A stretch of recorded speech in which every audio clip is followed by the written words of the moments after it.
these facilities. Then advice on OEM production, brand compliance, and quality parameters. There are some manufacturers, global manufacturers, they do not want our SMEs, our export houses to manufacture with our labels, with our brand names. They need it manufactured as per their brand names and their franchise names. So that is very important. Then in manufacturing, brand compliance is very important, and the quality parameters. The guidance on traceability and other labeling and packaging. Ladies and gentlemen, day by day, the traceability is playing a big role in product marketing. They don't want to buy a product blindly from something coming into the market. They want to know, today's buyer is sophisticated. They want to know, where is this product coming from? Who plucked the tea? Or who did the slaughtering of the cattle? Who did whatever the agricultural input, which family contributed towards that? To that extent, they are asking for information. This happens in a very big way in Japan and Europe. And no product can enter in time to come without the traceability information. So traceability, it is a technique, it's an IT technique that is tied up with the blockchain that is available. And that is something which will be affordable to export house who will invest money in that. You can't expect SME to invest in traceability compliance requirements. Then helping to mitigate quality disputes raised by buyers. There are times when the product reaches the ultimate buyer, there could be some quality issue coming up, some problem with the product. Then it becomes a dispute. Such situations, there has to be mitigation of quality, mitigation of dispute. That you can't entrust that to the SME. That responsibility has to be taken by the export house. Then export documentation, equally important. I'm sure the bankers will know the value of export documentation and how a lot of companies get delayed in receiving their payments due to non-adherence of export documentation. That's very important. Then what are the expectations? Okay, having spoken about all this, we need to now look at what are the expectations from different communities. What are the expectations from the banking community to start with? First, to recognize the export houses approved by the EDB. There has to be recognition to the export house.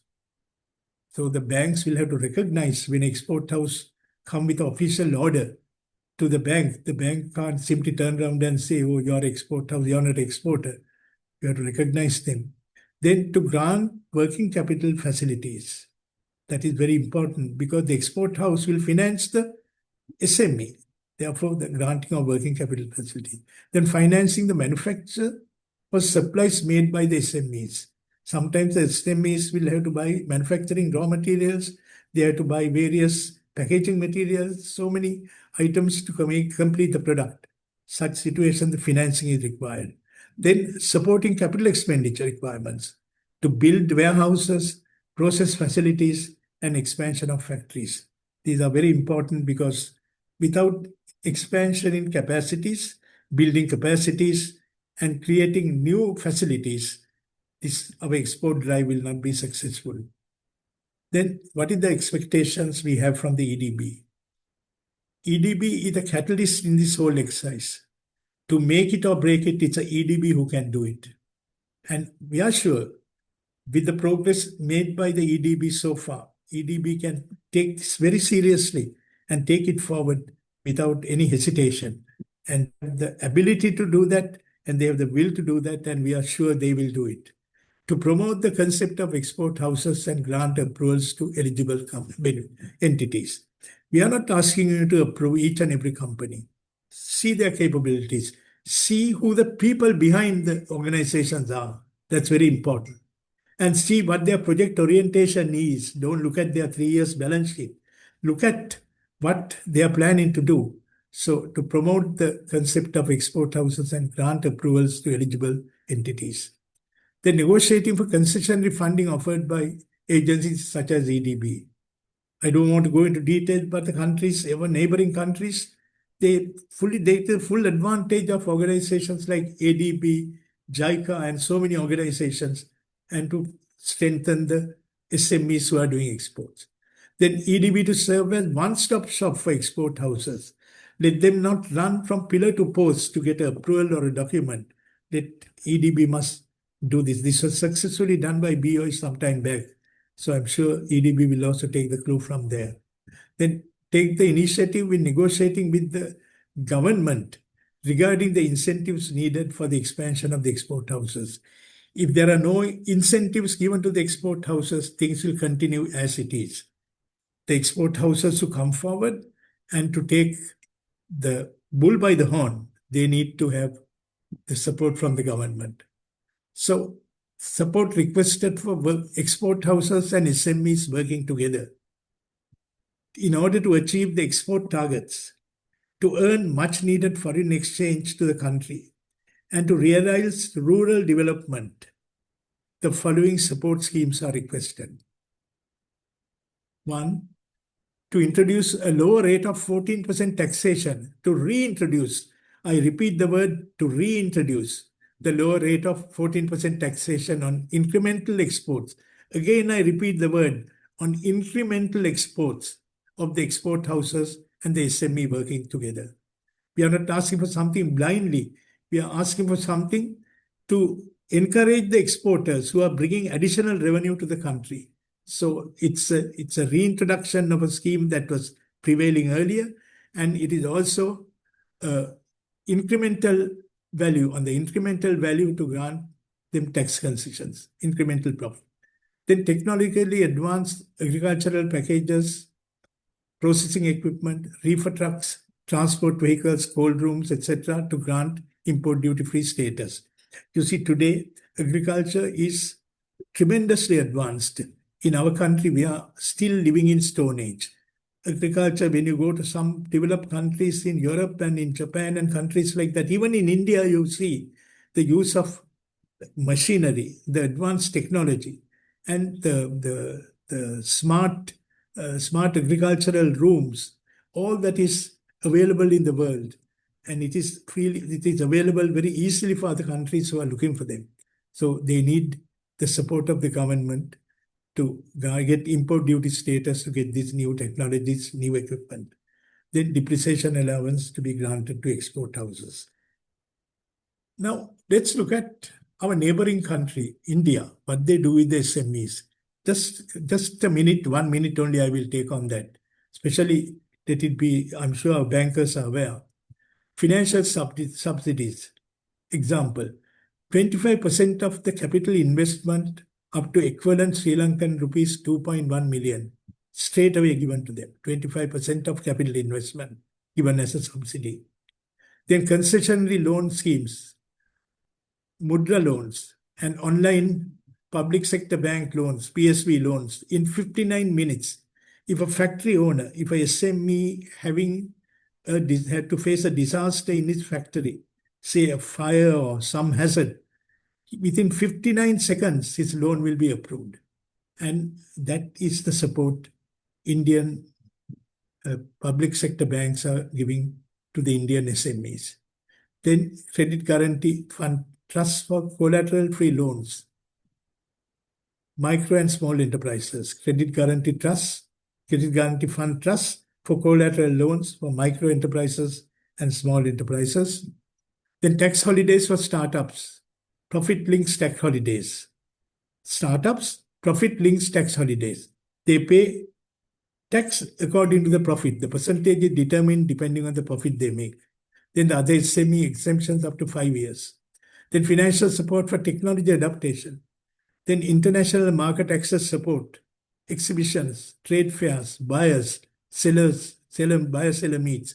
The Indian banks are supporting them. Then the skills development support is given by the Indian banks. Naturally, government is behind it, but they do that. Now I want you to go back to after having said all these things, go back to one of the slides I showed you earlier. Look at the status of the other countries who adopted this export house concept. India, 40%, South Korea, 34%, Japan, 40-50%, Bangladesh, 25%, Pakistan, 30%. Sri Lanka is less than 5%. So what do we do now? This is something which we have to decide. If nothing changes, everything stays as they are. So we got to think very sharp very acutely and decide where we are going to go and how we are going to head this. Thank you very much.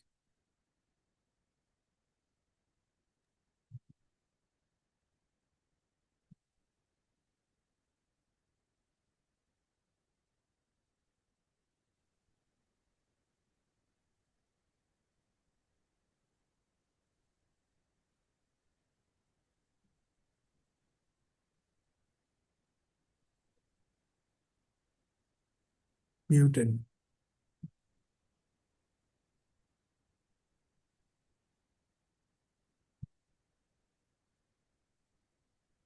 Rashika, you're muted.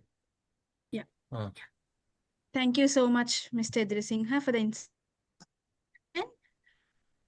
We are now moving to technical presentation. It is my pleasure to invite Dr. Kulatunga Rajapaksha, Emeritus Managing Director of DSI Group and a committee member of CMA Sri Lanka's SME Development Committee.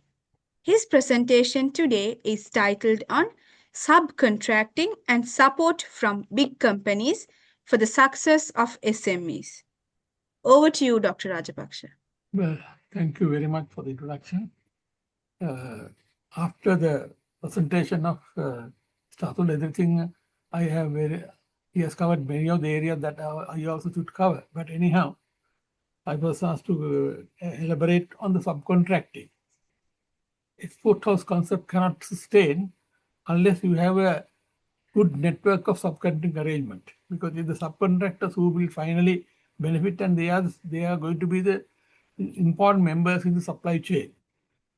When I mention the background, subcontract operation originate from countries like Japan, Korea, as mentioned by Mr. Sudhir Singh, to bring down the cost of production. Even today, the operation has expanded even to automobile industry, and most of the subcontractors are supply materials to the auto factories on just-in-time basis. That is why they are able to maintain lower inventories. Now they are not manufacturing autos; they have all having assembly lines. This system was copied by us primarily in the garment sector, as the operation did not require heavy machinery. The operations in Sri Lanka became household industry and later expanded. They were in the supply chain of the main company who supplied cut materials and accessories in the garment industry. Later, subcontractors expanded and operated independently, directly dealing with buyers. This was the origin of an established garment sector. It was the subcontractors who elevated the garment industry to today's position. So, we have asked why subcontracting concept is purely getting work done outside the main factory. It is because of the lower the cost of production. This operation is not all that simple, because the main company who is doing the subcontracting will have to coordinate the network of subcontractors. They have to deliver the materials to their workplaces, small workplaces, on time and collect on time. Quality control is one of the important part of the subcontracting arrangement, which needs extensive investments and trainings, and on-time delivery culture must be brought into subcontractors, because most of the subcontractors, they are not used to this type of arrangement. So therefore, it is the main supplier, main company, who will educate them as to inform them the importance of getting the things done on time. And there's another part involved in this subcontract chain, that is the collection centers. In most of the agriculture products, these collection centers play an important role in linking with the main export house. That's an important part in the supply chain. What are the products that can be done on subcontract operations? Already soft toy making, screen printing, even curd and honey manufacturing is also done on subcontract basis. So garment factories have taken the leading role, and there are others activated carbon is also being done on a subcontract basis. I think that will be mentioned later. The biggest item that have been right now happening in country is the beedi manufacturing. The beedi leaves are being imported and distributed among the small timers and collecting, and said that's a big business in Sri Lanka as well. Subcontractors cannot export directly. So as Mr. Adhirishika mentioned, it is important that export houses disseminate all the information to the subcontractors directly and indirectly to elevate them to the level of export products. So we must find out how the subcontract network can be managed. Most of the subcontractors, they don't have a marketing arrangement. Subcontractors get engaged in the supply chain in the case of large companies via collection centers. Some suppliers produce their companies the supermarkets. Biggest issue they face is the financial working capital and the financial management, which is important by our main. They have to be trained how to manage their own finances, because most of the small subcontractors, moment they get the money, they don't use that money in the productive purpose. Therefore, need a system via banks. The subcontract payments are being made within 14 days as done in India. Because most of the subcontractors fail because they don't have the working capital to expand their business. Most of the subcontractors, when they get money, they buy luxury items, by this vendors. They promote most of the luxury products and they invest on that. That's the poor financial management. Advantage in using subcontractors normally, the whole family works in the subcontract unit. There is no expenditure for traveling for them, and they do homework while working. Most of the subcontractors, the family members are working along with working, and when they do their homework also along while working, setting the child to the school and all that is done while working. So therefore, subcontractors has to be educated in such a way that their homework is not disturbed while doing the subcontracting work, but they will enjoy the flexible working hours. There's no overhead for them as the work is done at home. After delivering the goods, the payments must be credited to the accounts on the due dates. Working hours do not apply for them, do not apply, they are working at home. The advantage is for the main company. The main company, they supply cut components and whatever the items that is available to the subcontractors on a daily basis or periodically, and the goods are unloaded to their working places, and after completing, the vehicle goes there again collected. This is what is happening in Japan. The collections, the main factory arrange transport for delivering and collection, and most of them are working during weekends also because they are at home, which is not possible in the case of large factories. Production because of this, they are working at home. Work in progress in manufacturing have been reduced because they do part of the work while during the weekend. It is economical to outsource the manual works, even giving small machines, as operations are simple. This is what is happening to garment industry, because sewing machine is a simple machine that can be operated at home. Employing subcontractors saves employees transport and cost of meals uniform, because some of these people, they do not like to travel daily to the workplace, and the company also has a massive overhead by providing transport and meals and all that. So therefore, there's a lot of advantage to the mail company by delivering goods to the subcontractors. Now, DSI as a subcontracting operation, we have more than, I'll elaborate on that, we have more than 250 subcontractors working to our company. Mostly the rubber slippers are manufactured on a subcontract basis. They are trained in-house for the operations. We supply all the cut materials delivered to their home, and they do the stuffing part and packing, labeling and packing part. They have been trained. The critical operations, of course, we have to give extensive training. The biggest problem that we are facing is in having subcontractors, quality controlling. Because in a house where they do the assembly part of it, difficult to have the quality control mechanism because the environment is quite different. That is one of the serious issues that the large companies are facing, because the working conditions and the living conditions are joining together here. So therefore, we have to separate the working place with the living area to ensure that the quality of the product is maintained. Collection deadlines are given and collections are done after completing the order. In order to have continuity, always another order is given while completing the other order, because then there's a continuity. This is something that our company is doing always. They have an order in hand along with when they complete one order, the next order is already prepared online, delivered to their workplace. Payments are done. We are doing the payments within 14 days after delivery.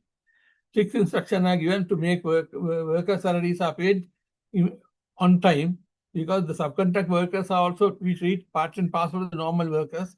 They are also entitled to normal benefits that also to be maintained by the main company, which we are doing. And some of the subcontractors are now well established and they are taxpayers as well now, because since they are organized, they have the workplace very well organized.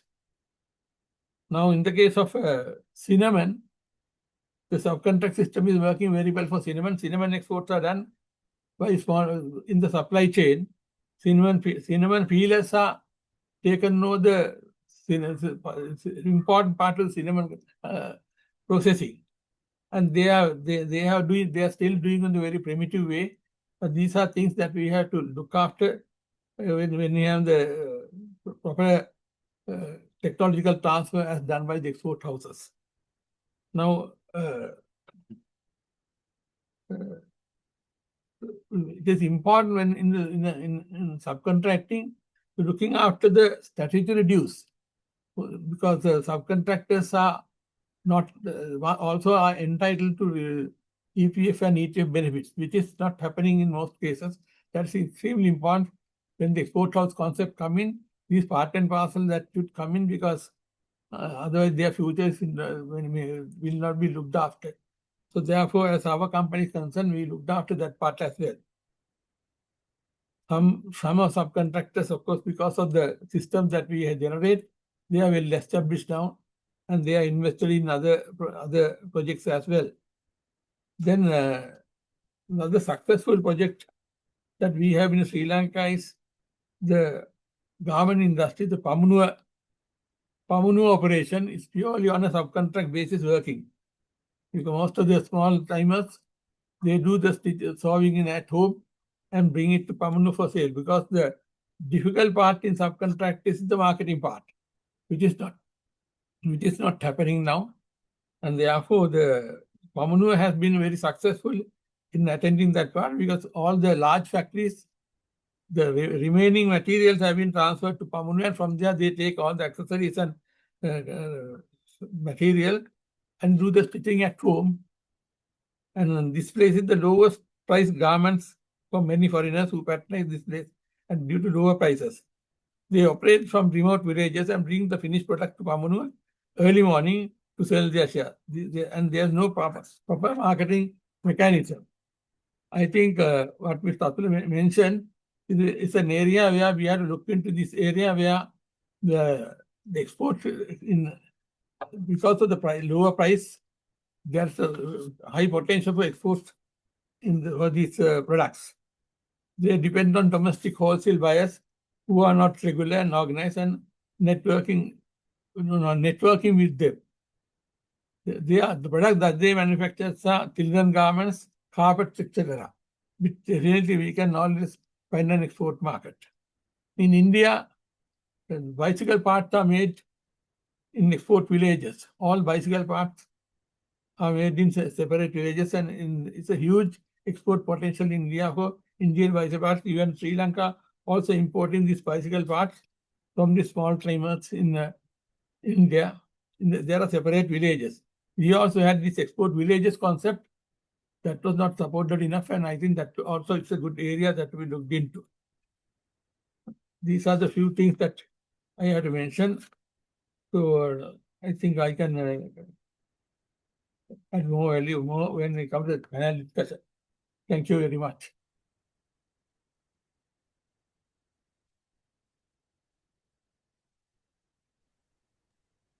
Thank you, sir, for sharing your valuable insights and practical experience.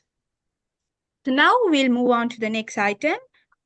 I would like to invite Professor Lakshmanar Vatavalla, Chairman of the CMA Sri Lanka SME Development Committee and President of CMA Sri Lanka, to deliver his speech. Over to you, sir. Thank you very much. Good afternoon to all of you. I'm extremely sorry that there was a little technical problem, but now things are in order. And so let me really welcome the chairman of the Export Development Board, Mr. Mangala Vijayasinghe, who is our chief guest today. And as you know, the EDB is the chief export promotional agency in this country. So our topic today of the export houses is, I think, one of keen interest to him, and I'm thankful to him for accepting our invitation because he has just announced the National Export Development Plan. So I'm sure that today what we are discussing, because it's on the UN MSME Day, the United Nations MSME Day, which falls on the 27th. And our committee has been doing this right throughout. And today we feel that we have really gone into one of the most important areas that this country needs, not only exporting, but maybe generating the most valued foreign exchange for this country. So let me thank you once again. Then we have all our key players from our SME Development Committee, Dr. Kulathunga Rajapaksa, Mr. Atula Idrisinghe, Mr. Hennaka Bandara, and most of them who are here with us, the chairman of the NEDA, Mr. Lakshman Abhesekara, and also many of our leading speakers who are leading some of the big companies, and of course all our other participants who are present. So let me welcome you on behalf of the CMA Sri Lanka SME Development Committee to this very important meeting and discussion that we are having today. I just want to say a few words about our committee. We really started our operations in 2020, and we have been really doing quite a lot of good work in that area. I know that all our the stalwarts that I mentioned have been really behind us, and we were doing the various seminars for the SME sector. Some of the matters that were mentioned on the financial area, on the quality area, on the taxation area. So many areas. Then of course, how to get finances. Now this was one area that really was of concern to us because most of the webinars that we had, all of them were saying, "Sir, කොහොමද ණයක් ගන්න මේ අපිට අපේ ගෙයයි අපේ බඩුයි ඔක්කොම දෙන්න වෙනවනේ." So this was really a big concern for us, the collateral that they were talking of, that if you have to give the security collateral, how are we going to manage? So we were also really looking at this to see why our authorities are not doing. But then, we were able to get to go into the website and find that the Asian Development Bank had done a.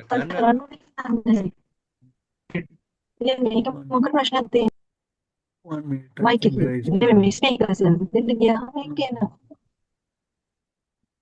think there is some disturbance. Okay, fine. So actually, sorry, I because there was some disturbance. Where this is coming here. Can you mute? I don't know who it is. Please make sure speaker is properly connected. Okay.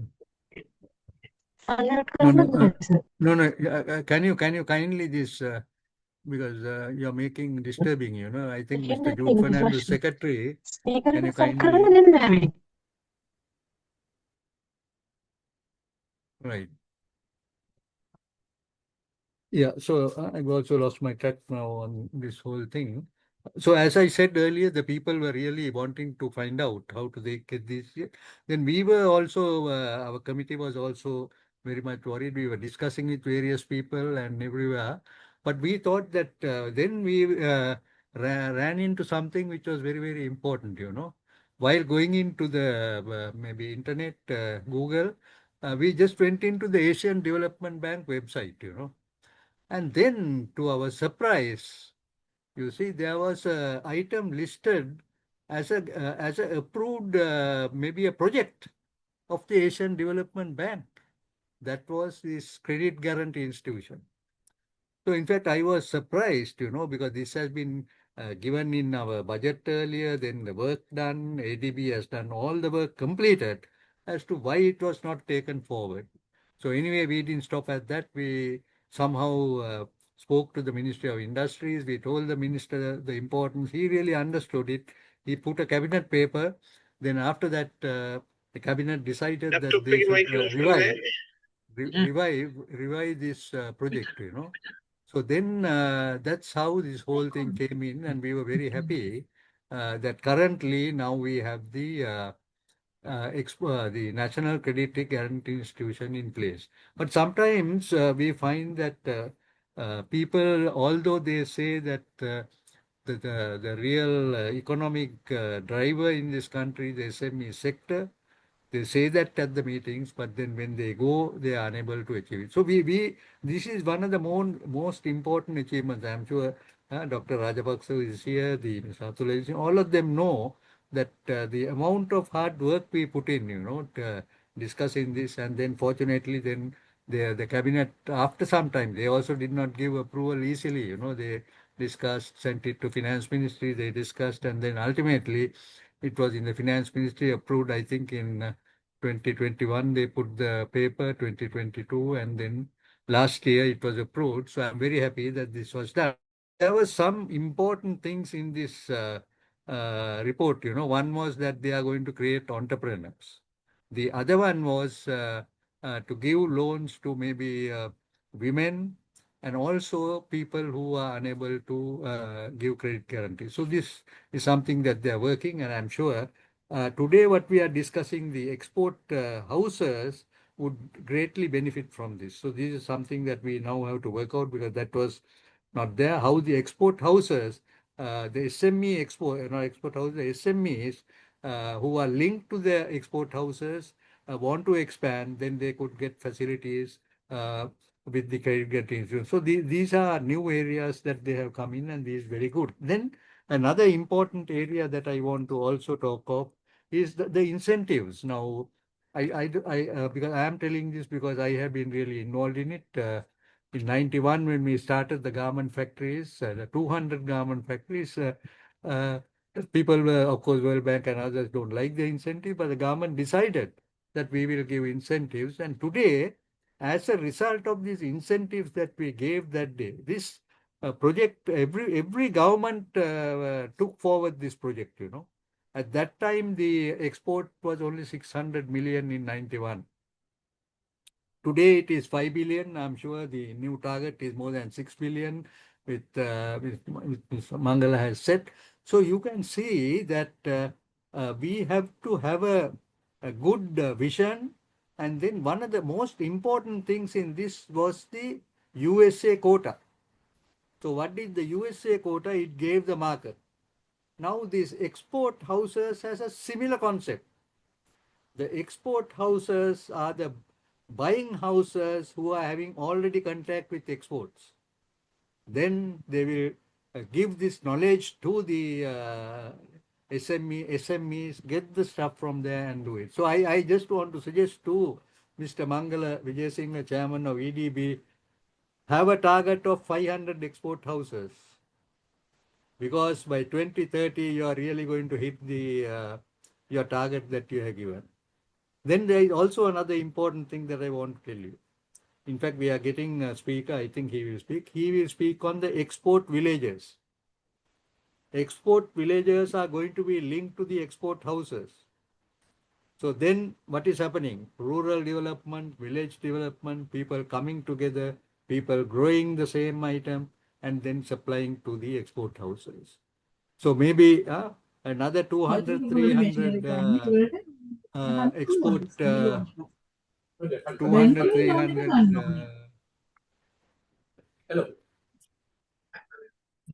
200, 300 export villages. So then, now I think this is a very, very good maybe summit that we are having to discuss this. So I just don't want to talk too much on that, but I can tell you that those who started the export drive now, if you look at the garment industry, the biggest and the top export companies are the ones that started in 91, and now today they have gone to the billions and also overseas. So similarly, this export village, I'm sure, also the subcontractors that Dr. Rajapaksa spoke of, the finance and accounting area, we've just launched what is called the cost accounting standards.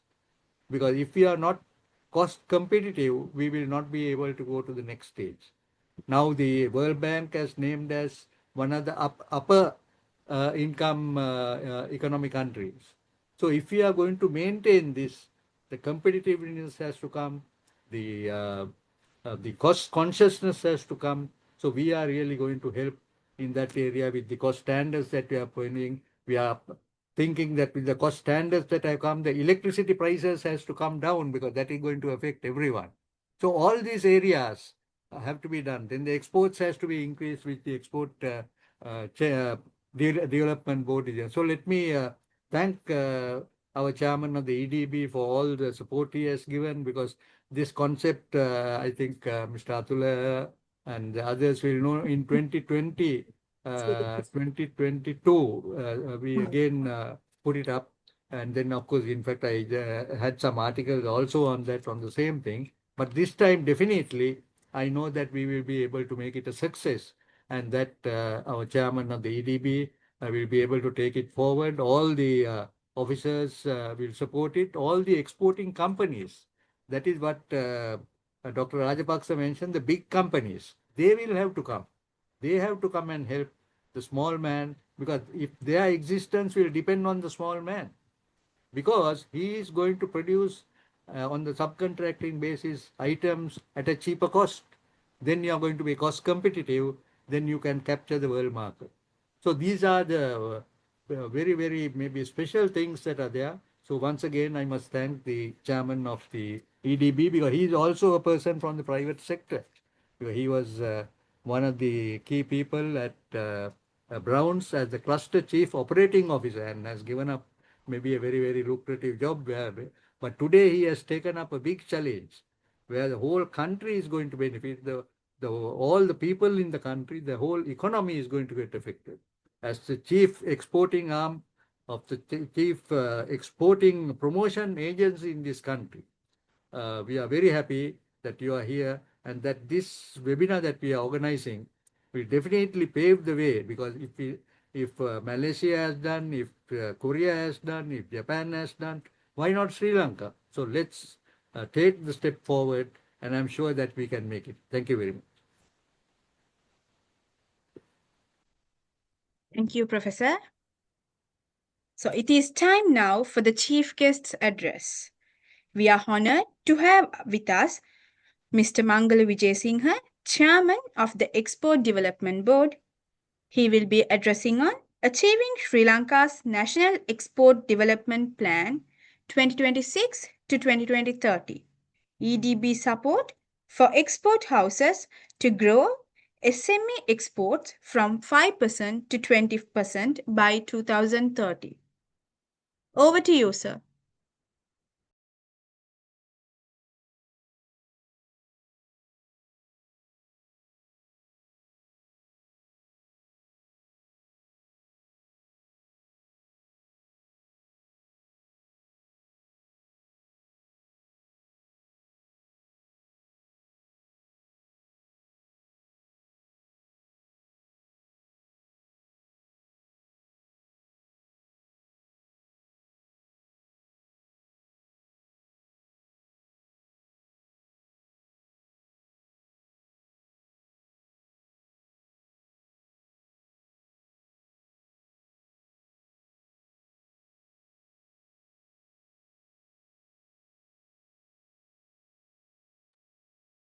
I think he's having some problem. Just let's see.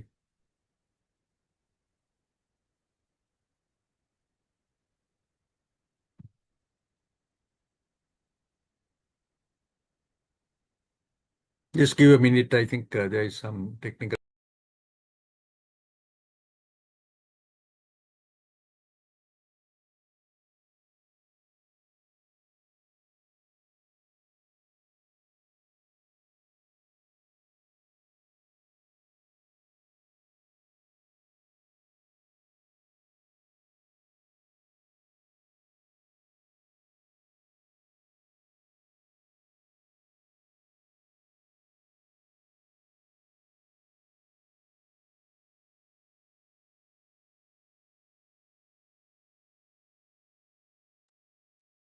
I think that there is a small technical problem. He'll come in a minute or two.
Good afternoon, Professor. Now, extremely sorry, some connection issue was there, but I was listening to your speech. So report that some connection issue. Yeah, no problem. Thank you. So I will start. Professor Lakshman R. Vatawala, Chairman CMA Sri Lanka SME Development Committee and President CMA Sri Lanka.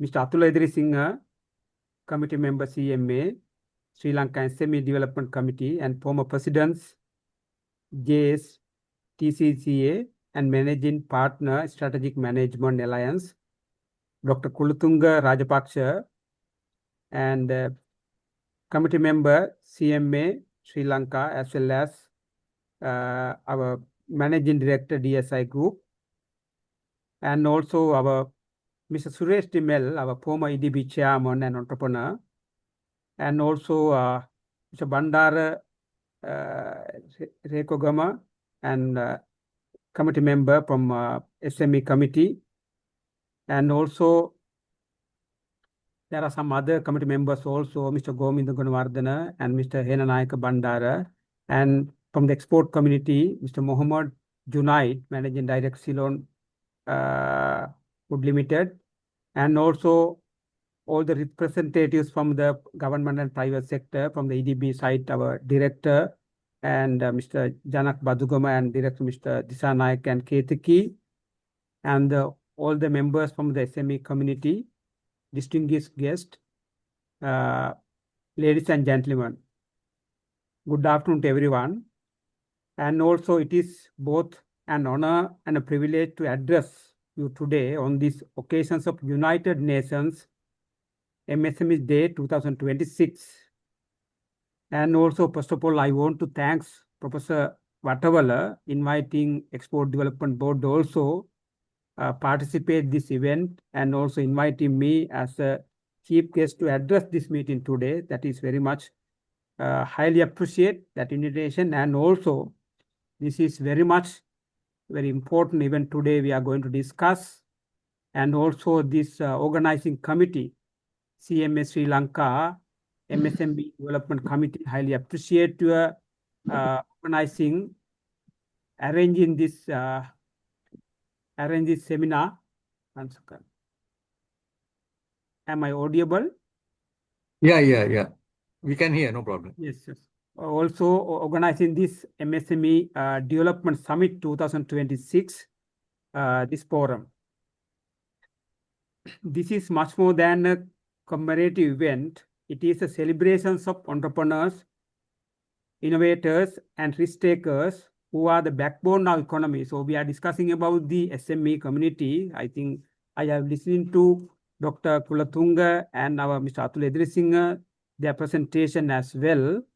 So everybody knows that now SME sector is the backbone of our economy. So across Sri Lanka, so we have a lot of micro, small and medium entrepreneurs.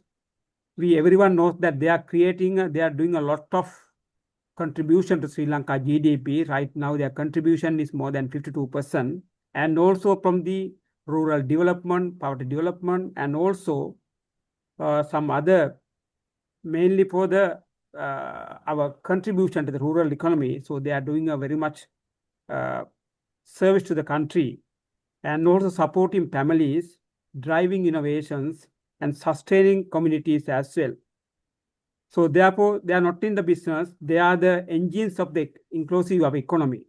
So that area we have discussed. So that is why, based on the SME sector contribution, so value of the SME sector, today we are discussing about that, how we are going to empower, how we are going to take a contribution to the export sector. That is why we are organizing this forum today as well. So on behalf of Sri Lanka Export Development Board, so this is a premier organization promoting and developing the export sector in Sri Lanka. I extend my sincere appreciation to the organizing for bringing together such a distinguished gathering today through this virtual platform. So this forum comes at a particularly important moment as Sri Lanka embarks on a new chapter of export-led economic transformation through our National Export Development Plan 26-2030. So very recently, so last month, we launched this NEDP plan. So NEDP, actually, we have been discussing with the industry stakeholders during last few months, and we launched last month itself.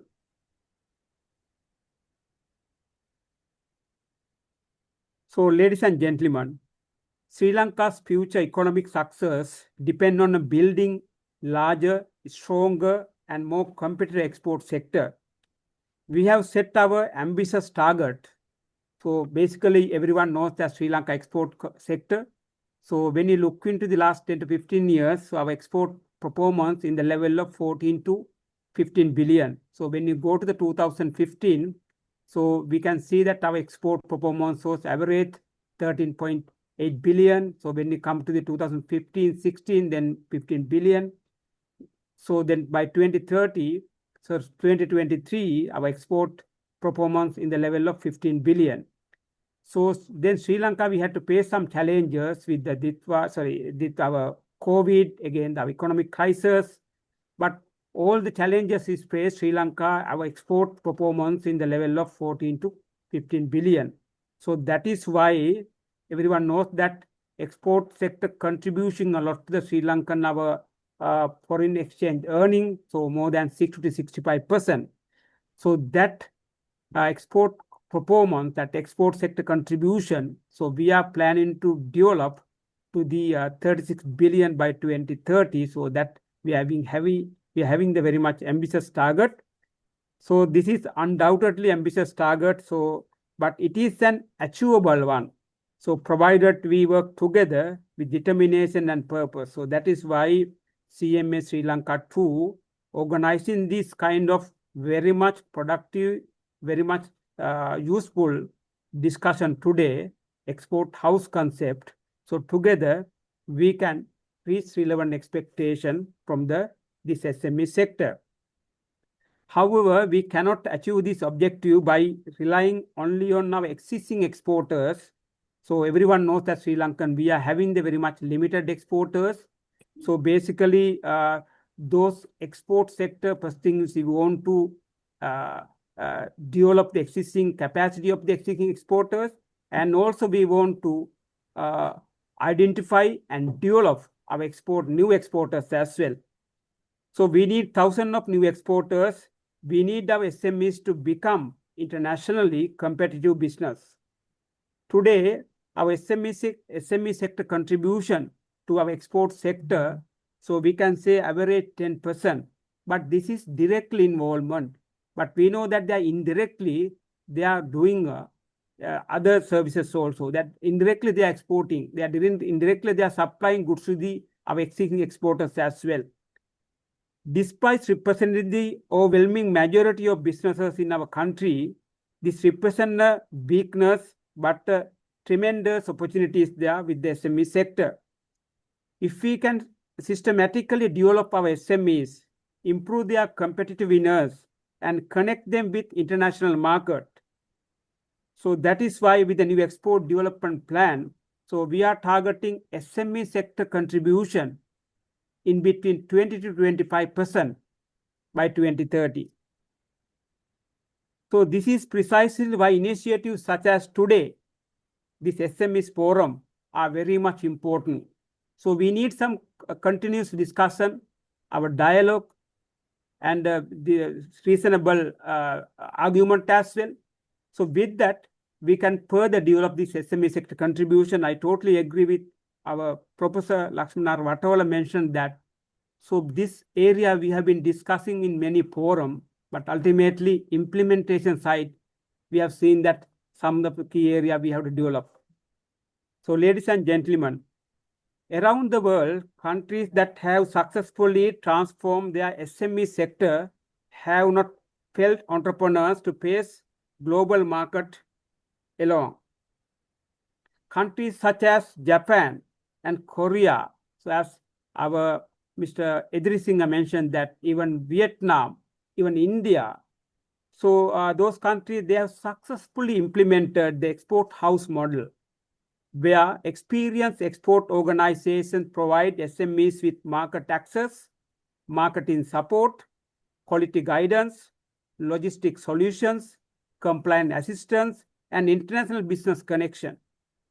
Rather than asking every small enterprise to develop export capabilities independently, export house become trusted partner that help SMEs to overcome the barriers to enter in the international market. So this model has proven highly successful internationally. So that is why the country like Japan, country like South Korea, so their SME contribution to the national export more than 40 to 50%. So therefore, we firmly believe it can become a game changer for Sri Lanka as well. So if we can work together, if we can identify this model and we can support this model, as Professor Vatavala mentioned, if we can create 500 export houses by 2030, so then it is easy to reach our SME target by 2030. So through this approach, even the smallest entrepreneurs in a rural village can become part of the global value chain. So our distinguished guest, ladies and gentlemen, we launched our National Export Development Plan 26-2030, provide the roadmap to make this vision a reality. Prepared, you know that we are under the Ministry of Industry and Entrepreneurship Development, together with our minister and a deputy minister and the secretary and our entire stakeholders and all the institution with our ministry, with extensive consultation across both public and private sector, with valuable technical support from the Asian Development Bank.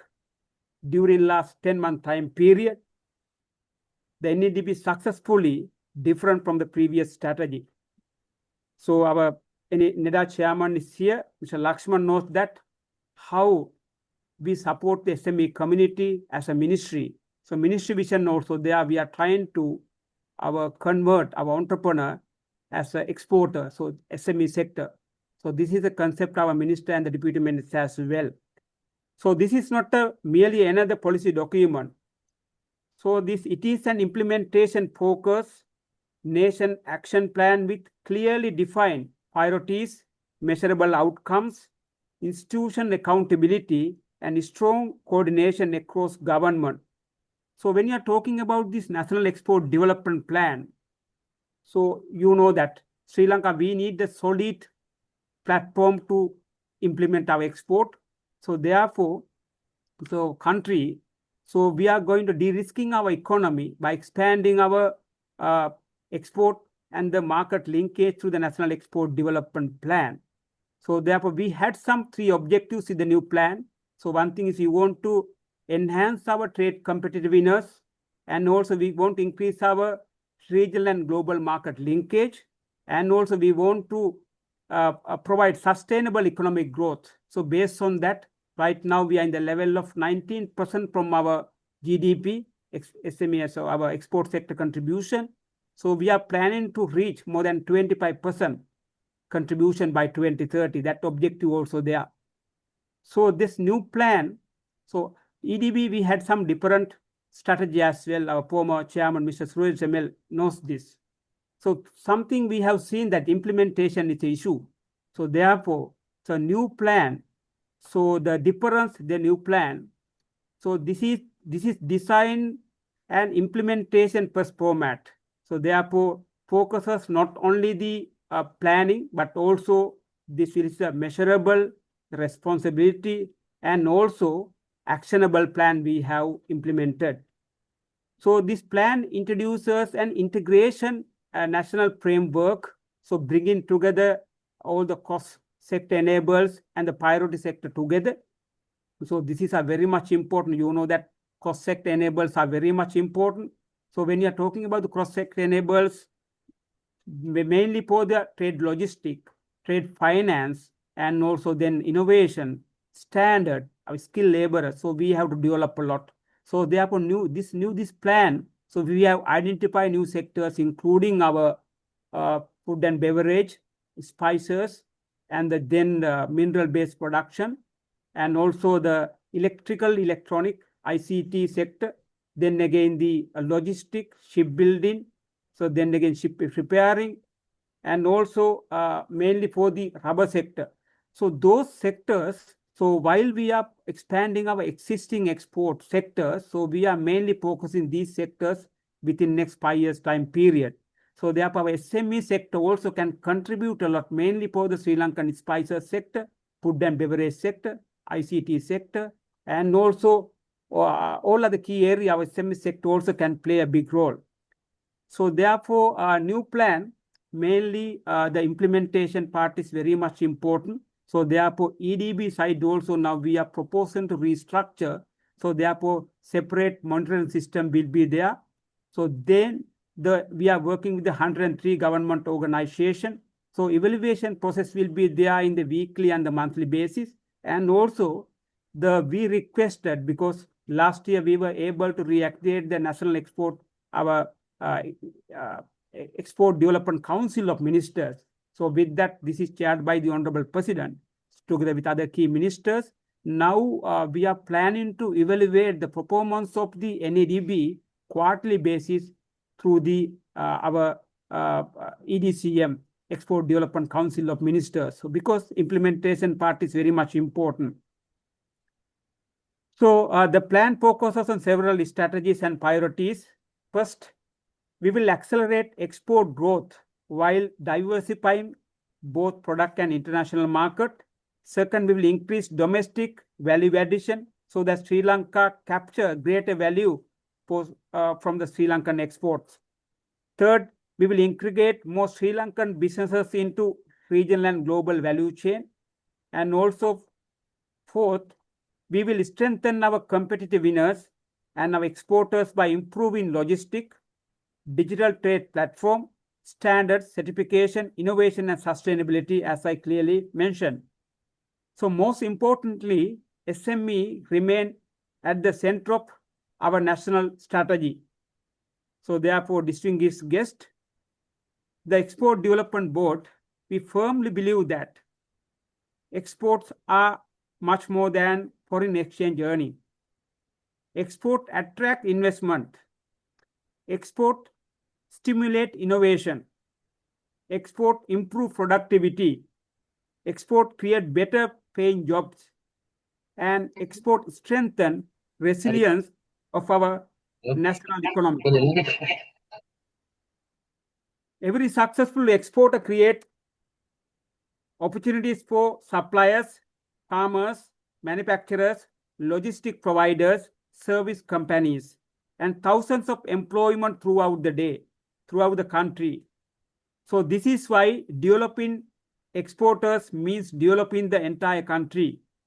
To support these transformations, government has already taken significant steps to improve business environment. Through the National Export Development Plan, we are working to streamline regulations, improve trade facilitation, strengthen digital system, enhance logistics, promote innovations, expand market access, and build the skill required internationally competitive market. So equally important is our commitment to quality, sustainability, and ESG standards, which are increasingly becoming for success in the global market. Today, consumers are demanding products that are not only competitive, but also responsibly produced, environmentally sustainable, and ethically sourced. So Sri Lanka is well positioned to meet these requirements. The recent cabinet approved the National Export Development Plan demonstrate the government's strong commitment to export-led economic development in Sri Lanka. So most importantly, it ensures a strong coordination across institutions, great accountability, and delivering result. But government alone cannot achieve this objective. Success requires genuine partnership. So government institution, exporters, SME entrepreneurs, chambers, financial institutions, universities, development partners, and investors must work together with a shared purpose. So when we combine our strategies, we create an ecosystem where innovations, business grow, and export expand. Today, the new opportunities are emerging across digital trade, e-commerce, green products, knowledge service, advanced manufacturing, wellness industries, and regional value chain.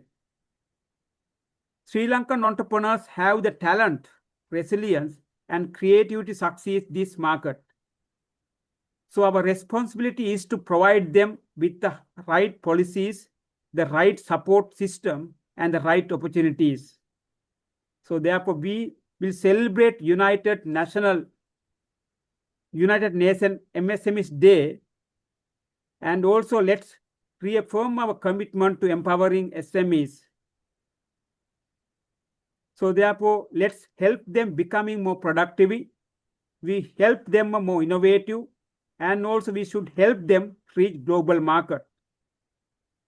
So let's work together, export economy, where business from every district of Sri Lanka have the opportunity to compete and succeed internationally. Together through National Export Development Plan initiative, such a export house concept, I think this concept, Professor, you have been discussing many years now. So we can transform our SME sector into the powerful engine of our export, employment, rural development, and sustainable economic growth. So this was clearly mentioned by our Mr. Edrisinga's presentation, as well as Dr. Kulathunga clearly mentioned about that export, our house concept, EDB2, we earlier proposed that our export village. So each and every country, we are using separate strategies for the export expansion. But we will totally agree as Export Development Board, we are very much happy that we also give our maximum contribution to success this export house concept, because now we have seen that current government consider export as a priority sector. So therefore, we can work together. So that is why the government now cabinet approved the National Export Development Plan, and now we are planning next 5 years time period, and very much budget allocation also there for each and every development activities. And also next year, we are targeting our Sri Lanka Expo 2026. That means we are organizing Sri Lanka Expo after 15 years time period. So because we want to showcase Sri Lankan our export product to the international community. So together with entire ministries, including Ministry of Foreign Affairs and Ministry of Industries, together with other ministries, now we are going to success this Sri Lanka Expo 2026. And we are continuously having the discussion with the foreign missions too, because this Sri Lanka Expo, this is a very much opportunity for SME sector can showcase their product range. So we are trying to bring some innovative solution, and the Sri Lankan sector-wise, so industrial pavilion, so they again the agriculture pavilion, so again Sri Lankan we have services pavilion, and also under the thematic pavilion. So if there are any SME contribution, the innovative product, so you can showcase this pavilion too. And also we have allocated separate pavilion for the SME sector too. So EDB side, we have taken relevant action to support the SME sector. You all know that. So not only the participation for the international trade fairs, for last year itself, we have conducted 120 activities targeting the SME sector capacity development, facilitating for the branding, certification, and to come into the next level. So this year itself, we are planning to 140 activities. So we can work together with the CMA. Highly appreciate your continued support for the SME sector contribution. And also in future, EDB is very much willing to take hand with the CMA Sri Lanka, because here we have very much professional and experienced team. You are talking about the SME sector development. So from the EDB side, we will tie up with you, Mr. Professor Lakshman, and we can work together, and we will have a separate discussion together with the entire our relevant our directors, and we'll have that discussion too. And then we want to take this export house concept to the next level. Hopefully by within next year onwards, we want to take it forward together with you. And also this year itself, we will have a discussion and finalize our discussion. So then we will have another discussion together with the relevant other stakeholders too. So then hopefully that we can take it forward. So therefore, thank you very much giving this opportunity for Export Development Board. And I am confident that by working together, we will build a stronger, more competitive, and more prosperous Sri Lanka. And also for information, so last year we were able to achieve Sri Lankan very much export achievement, almost 17.3 billion export achievement last year we recorded. So with that, we can see that the entire country, entire other entrepreneurs, they are also talking about the export right now. So then now we have broken the 16 billion. Then again, the last year now we have already broken the 17.3 billion. And the first 5 months this year itself, now we have recorded nearly 7.3 billion export performance with a 7% growth this year. And despite we are facing some global challenges, so especially for the Middle East war, this war, American, that another other external factors. So now we are encouraging government we want to go ahead with some FTAs and the PTAs. So where our SME sector can contribution a lot. So not only the limited FTA, now we are proposing government to have another few FTAs or PTAs, including RCEP, so some other countries. So with that, SME sector can contribute a lot to the export community. So without taking much time, so highly appreciate your opportunity for giving us, and together we'll develop this country. Thank you very much, and I wish you a successful and productive and inspiring SMEs forum today. And finally, thank you very much, Professor Vattavala, and also team of CMS Sri Lanka MSME Development Committee. Highly appreciate organizing this MSME Development Summit 2026. Thank you very much. Thank you. Thank Thank you. you very much, Mr. Mangala Vijayasinghe. I think as we are very encouraged by your remarks, and I'm sure that not only our committee, but all the exporters, the SMEs who are present here would be really encouraged, and I'm sure that all of them would go forward to meet the big challenge that you're having. So we are all with you. We'll give you all the support and whatever that is required, and maybe we can have more meetings. This is only a start, but that it will be a very good start for the achieving the National Export Development Bank, and wish you all the very best. Thank you. Thank you very much. Thank you.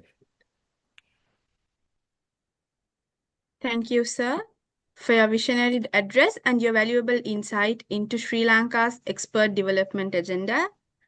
So next item, we will be moving forward to a panel discussion with leading banking professionals.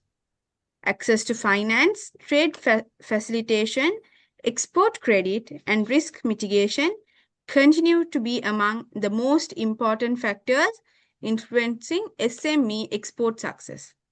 Today, we are privileged to have an outstanding panel of experienced banking professionals who will share their expertise on these critical areas. The discussion will be moderated by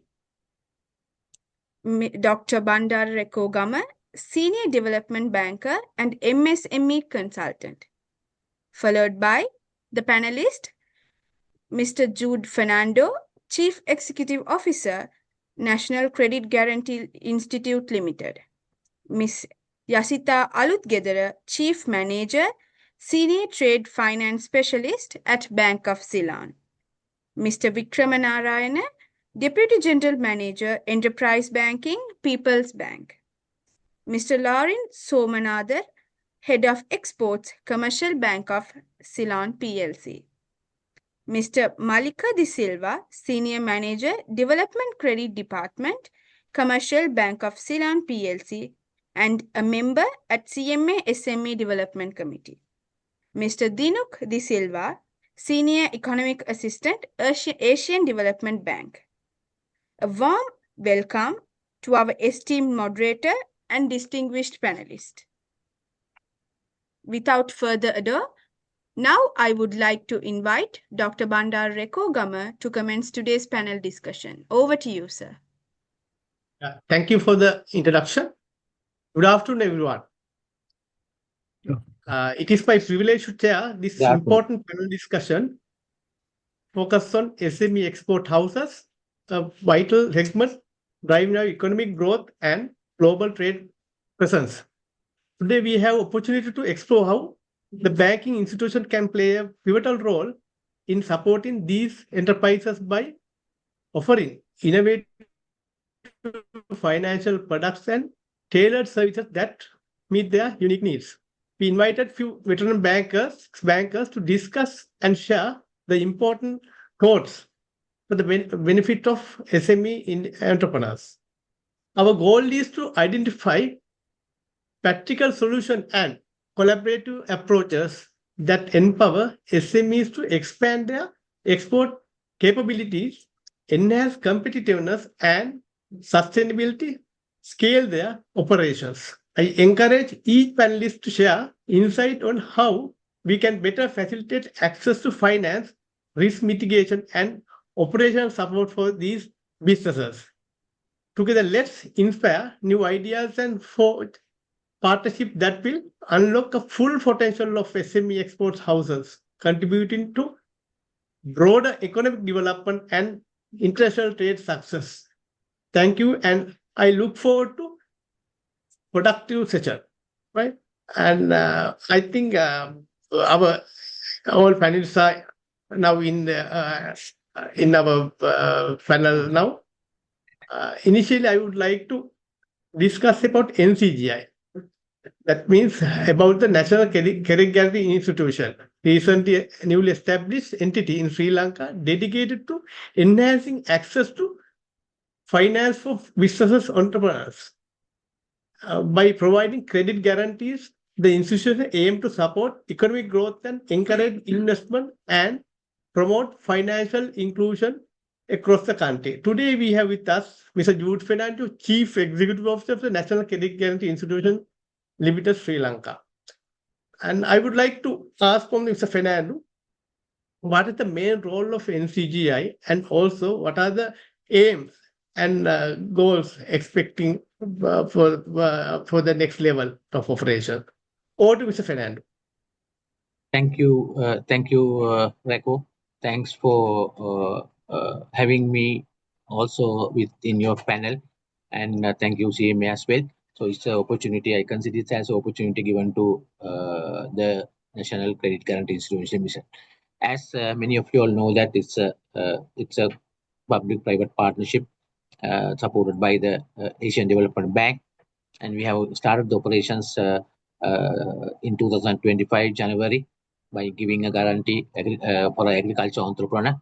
And to date, we have come some way, some journey, and where we issued the 2000 guarantee last week. And where the value of the loans that has gone to the Sri Lankan economy through this 2000 guarantees is close to 13 billion LKR, Sri Lankan rupees.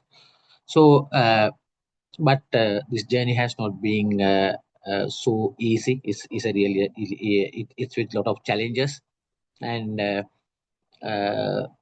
why I'm saying so challenges is the transformation is not so easy as we think. So that is from transformation means from security oriented lending to cash flow based lending. But anyway, I'm happy to say that we have 13 shareholder financial institutions, including 8 commercial banks, 2 specialized banks, and 3 finance companies. So many of them, and 70% of these institutions have done well, have achieved their targets, and they have given the guarantees covering all over the many provinces all over the country. So that's something to be happy.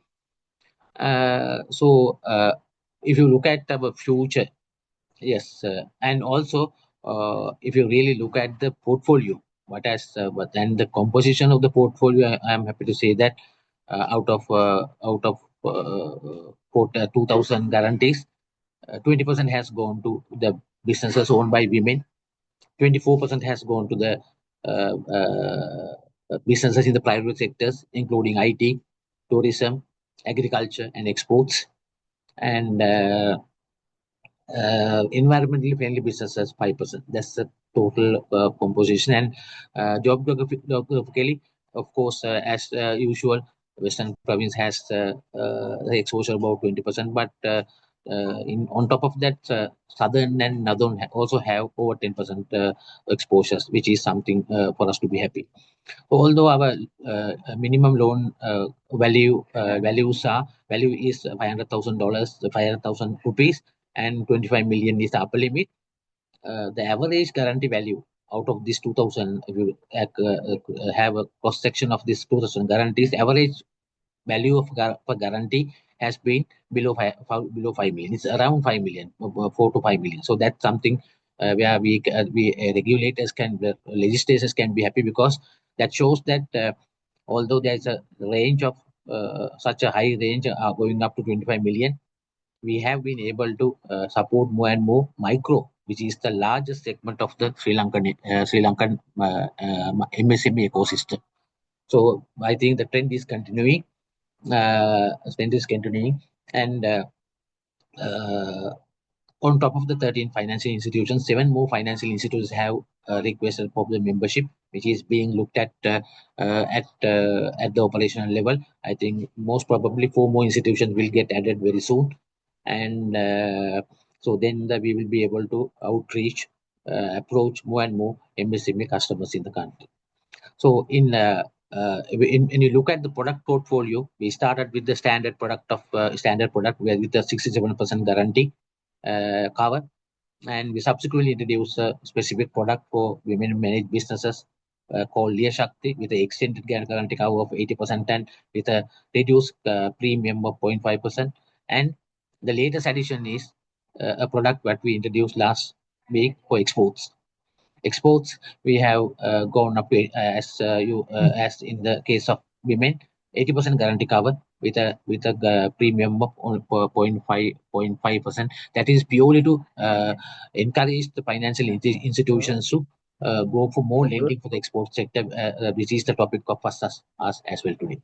So answer to your question, final part of the question, where are we going to be? Our aim is by end of the year to support not less than 4,000 MSMEs with a guarantee, with a loan value of over 22 billion LKR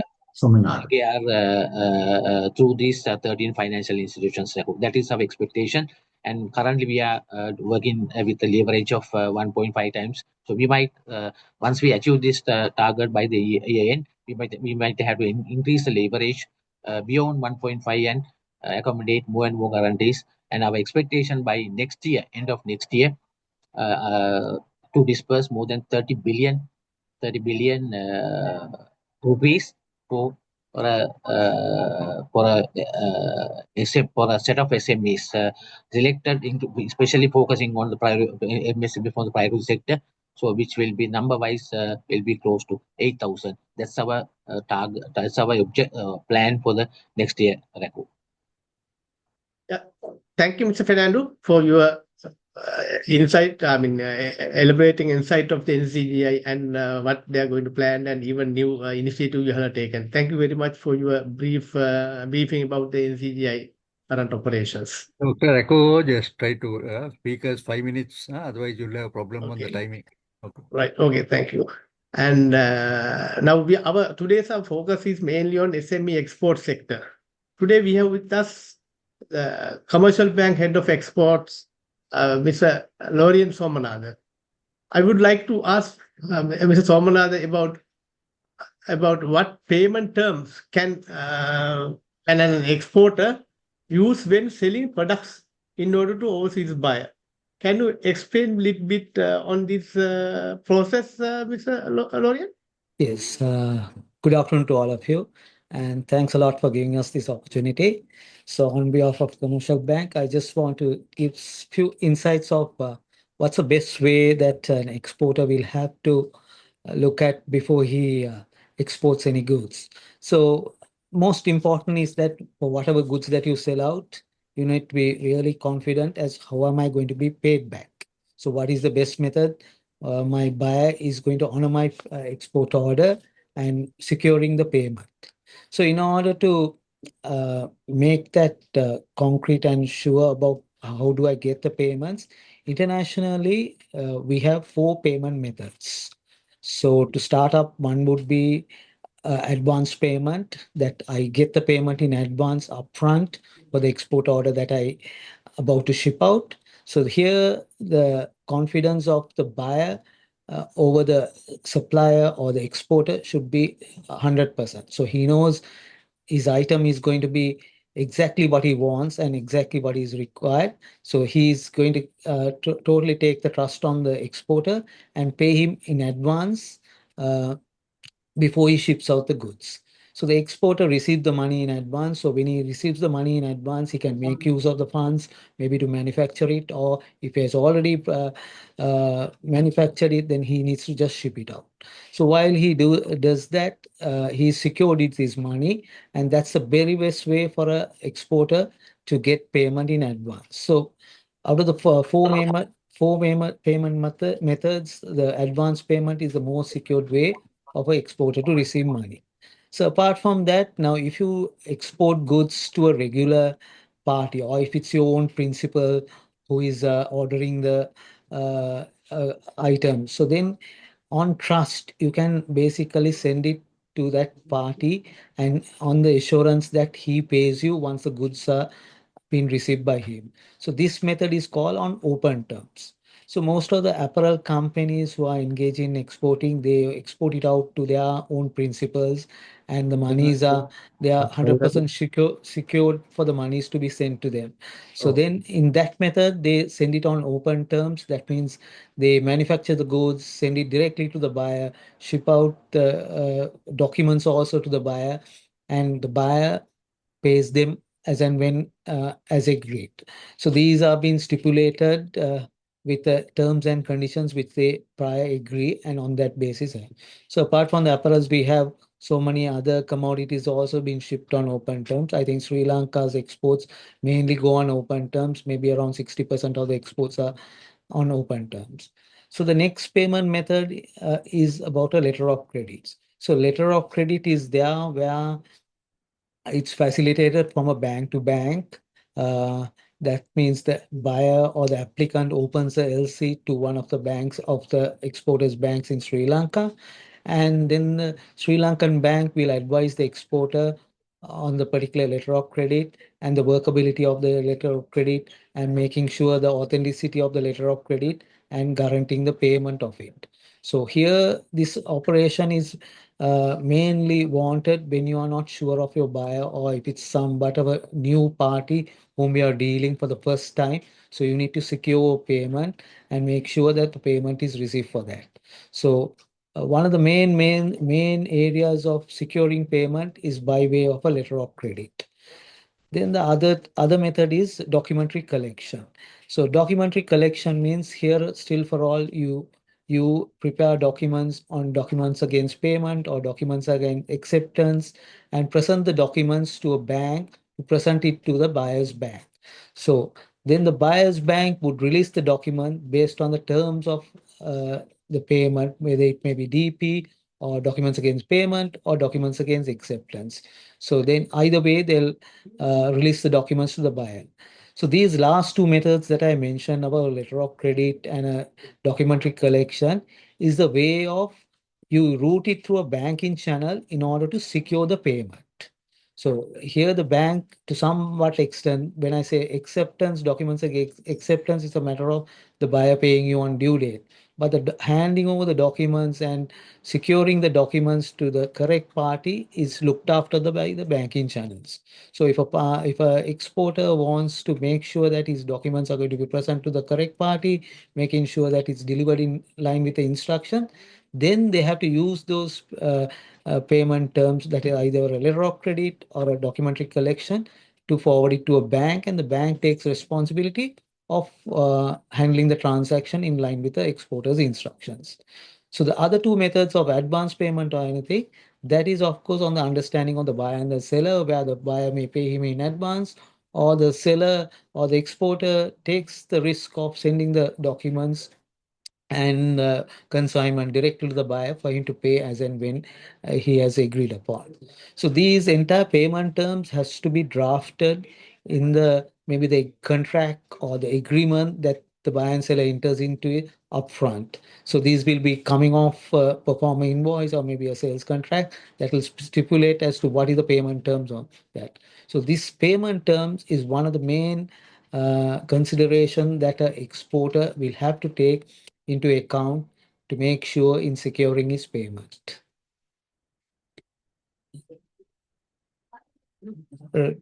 I hope I cleared that question on.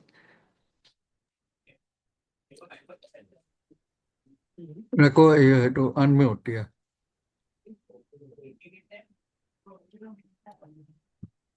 Rako Gama, yeah.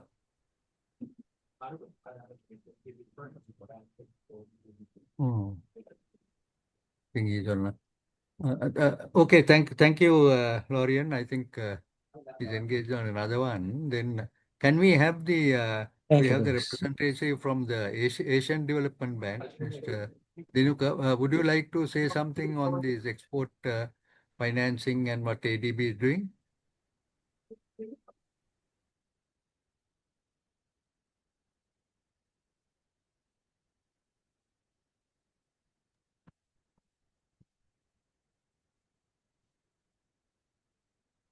Yeah. Can you hear me? Yeah. We can hear you now. Yeah, yeah. I told And our ADB representative maybe. I don't know if he's there. Let's see. yeah, and now I'm inviting Yasita Aludgedara, Bank of Ceylon, is the head of exports. So my question is, how do you support SMEs in managing foreign exchange risk? Can you briefly explain about that? Thank you, Mr. Bandaran. Thank you for inviting me for this sport forum. And actually, I will explain what is foreign exchange risk.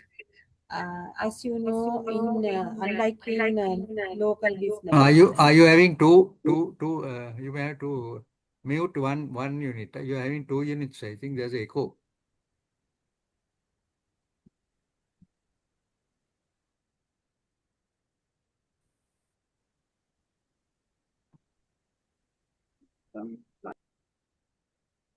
Okay, now wait.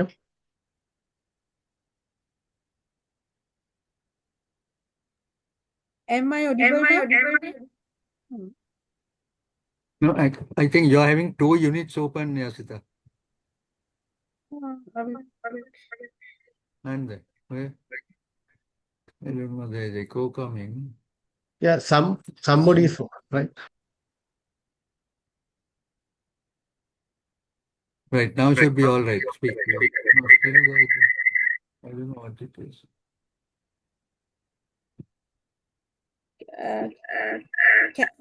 Are you audible now? No, not yet. No, you're audible, but there is a echo. That's what we. There's another line open on your name. I'll check. Check with your phone whether it's on. Shall I leave and come back? On your name, there's another person having had access. Yeah, two people have entered with your name.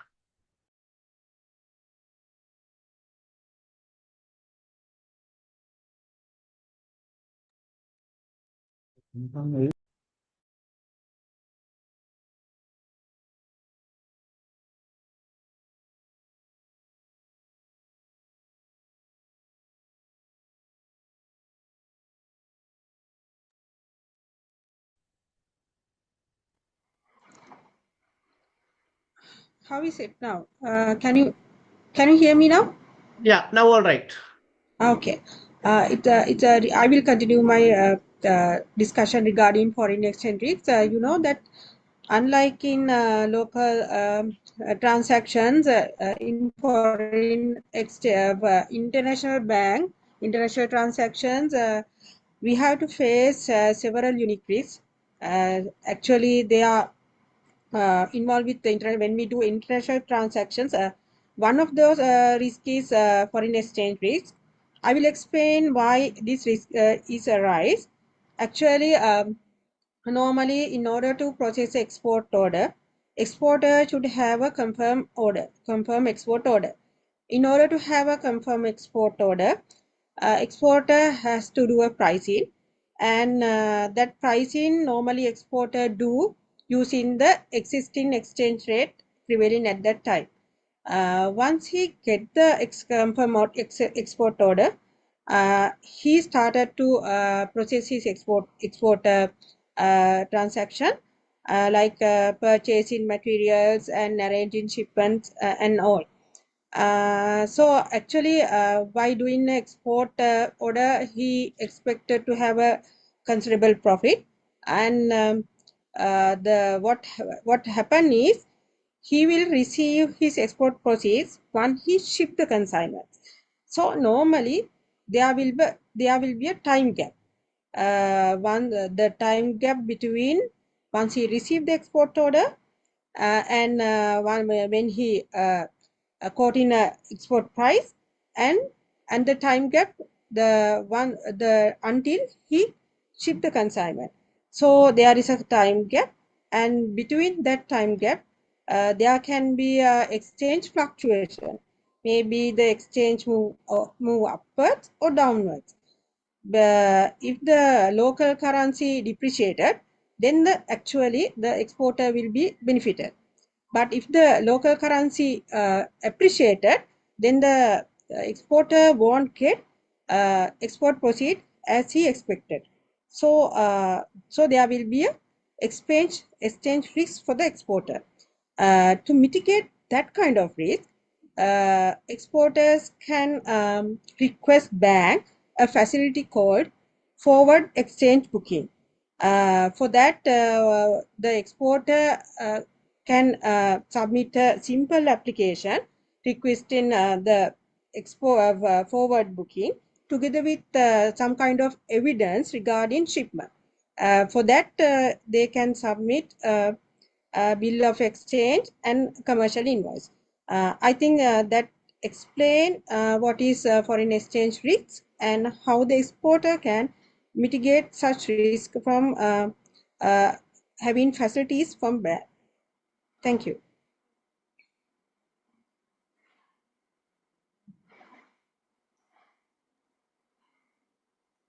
Thank you, Ishika.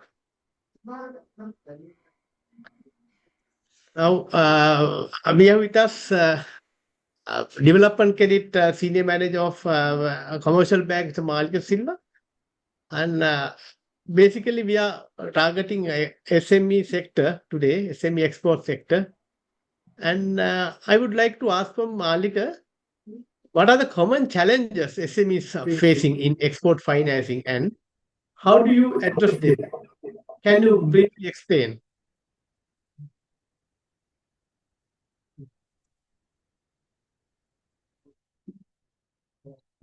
Yes, Rako. Actually, as a banking industry, including commercial bank, we have been doing a lot of programs, initiatives to support SME to scale up to next level of exporters or next level of their business progress.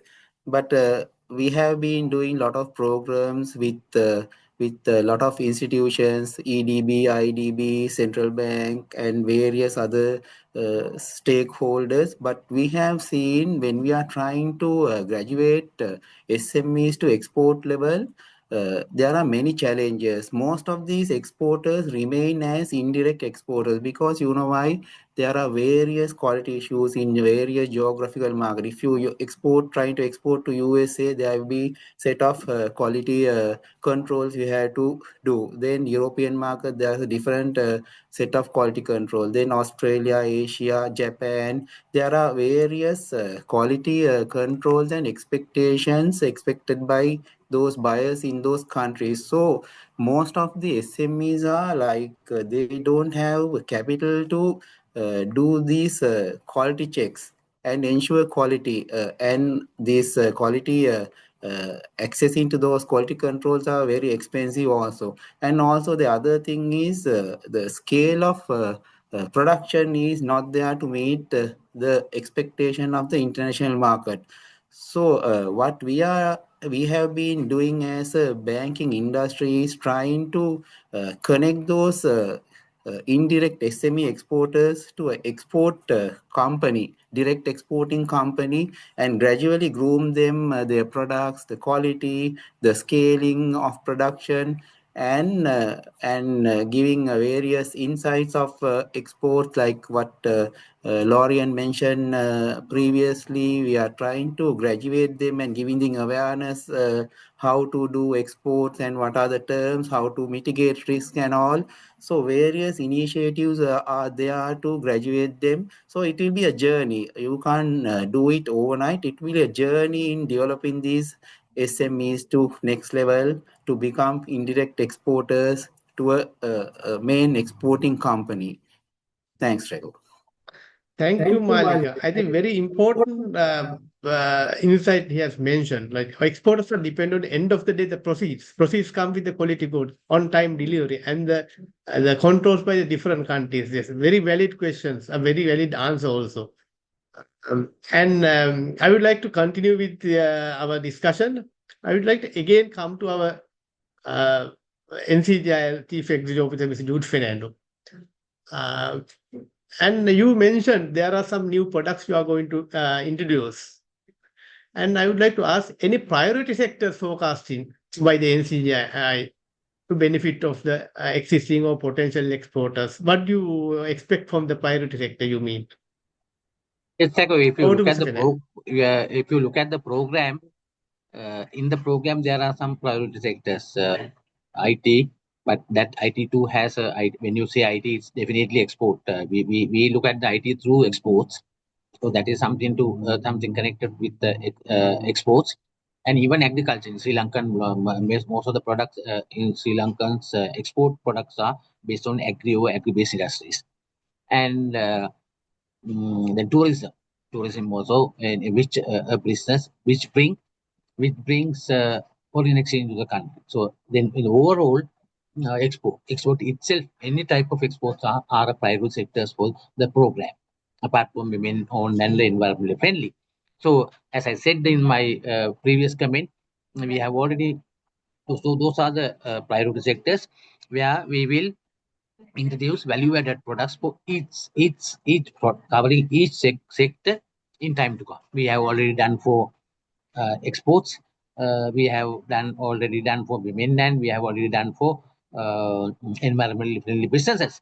But exports one we just introduced with some value additions. As I said, extended guarantee cover and extended guarantee cover, reduced premiums, and the unique feature there is Reco.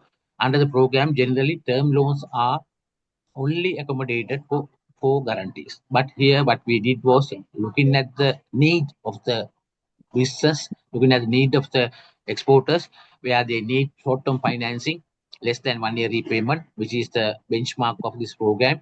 We have accommodated those requests as well, and revised the product in order where the financing institutions can accommodate short-term funding up to 1 month, under this special product. So I hope this will be, since there are a lot of exporters who require funding, short-term funding against their confirmed orders, LC or confirmed orders.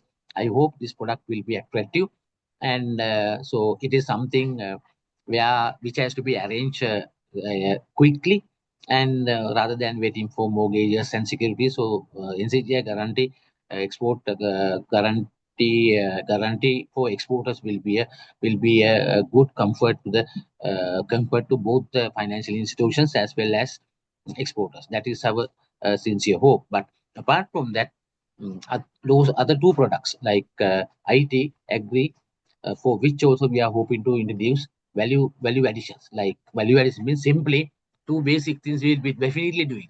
Like we will be extending the guarantee cover. So far, we have done it up to 80%, but others also will have the same features. Extended bank guarantee cover. Yeah, the banks only have to take only a 20% risk. 80% is covered by us. So we'll be very soon introducing those value-added products for those two sectors as well, covering IT and agriculture. So that means that also will be an additional cushion, although we are not very specific for exports, but the exports also will be covered under those two segments. So in overall, all our private sectors, major portion of our private sector will have preferential treatment record. That is what that will be the NCGI's contribution towards development the export of the country. Thank you, Mr. Fernando. I think it's very thoughtful message for the potential exporters. Even now, exporters are engaged in the agriculture, IT sector. Definitely, without any collateral, they can go for guarantee, so they can sort from facilities from the banks. Thank you very much, Ms. Fernando, for highlighting those points. And I would like to again go to Mr. Lorian. And I want to ask from Lorian, what are the regulatory requirements that an exporter needs to fulfill once the goods have been exported? This is a main function for exporting, but still the main the regulatory requirement is a key. So can you highlight on that briefly within 2 minutes, right?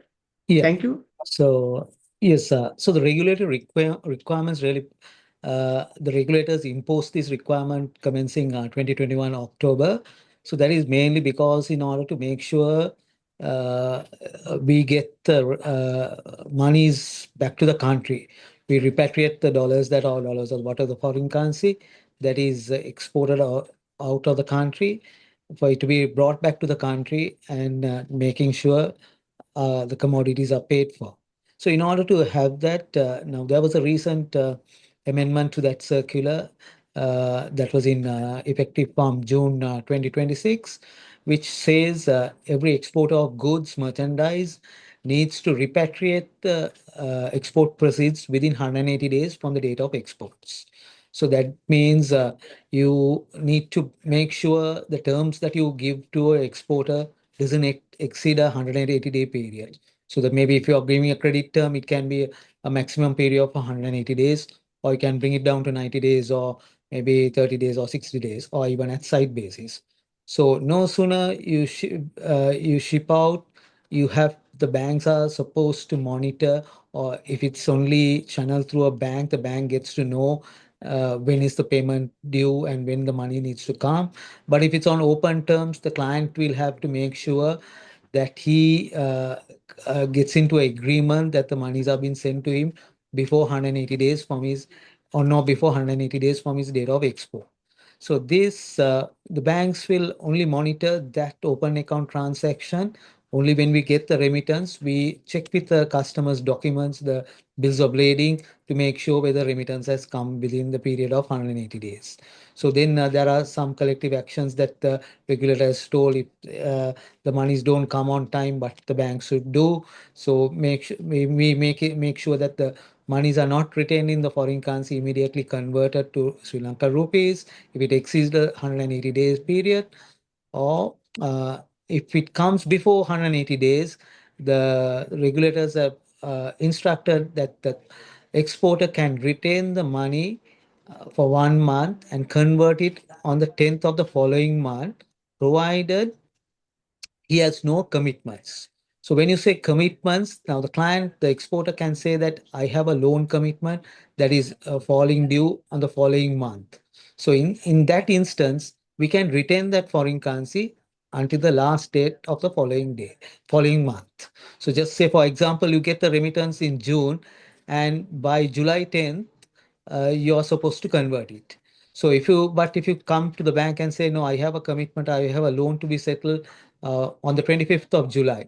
So then the bank allows you to retain it until 25th of July and settle that loan in foreign currency itself. So likewise, they have another provision.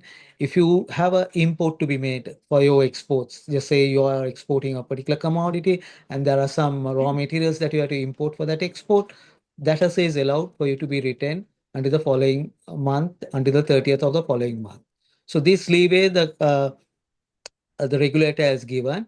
And in fact, the monies that are being sent to the country in foreign currency form, the regulators say for 6 particular payment terms, you can utilize it. For example, if you have a current transaction, you can use those dollars to pay that import transaction. Or if you have a loan commitment, you can still for all settle the dollars to dollar. And there are about 3, 4 items. That is, maybe if you still for all have to pay for an indirect exporter, maybe he's supplying some raw materials to you for your export, then you can pay him in dollars. Then likewise, they are given the leeway of if the export company wants some foreign currency for their travel purpose or business purpose, you can utilize it. And they also give, if you're investing in Sri Lankan dollar bonds, 10% of your export earnings can be used for that. So those are the 5 criteria, 6 criteria that they have given for the exporter to use his foreign currency commitments. So any of the remaining, after using all these 6 and you have a remaining residual, that is supposed to be converted on the following month, on the 10th of the following month. So this is the way that the instructions coming to the banks, and we do monitor it, and we do help our exporters to make sure they fall in line with the requirements of the regulator. Thank you, Norian. Thank you. I would like to ask one question from Ms. Yashita from Bank of Ceylon.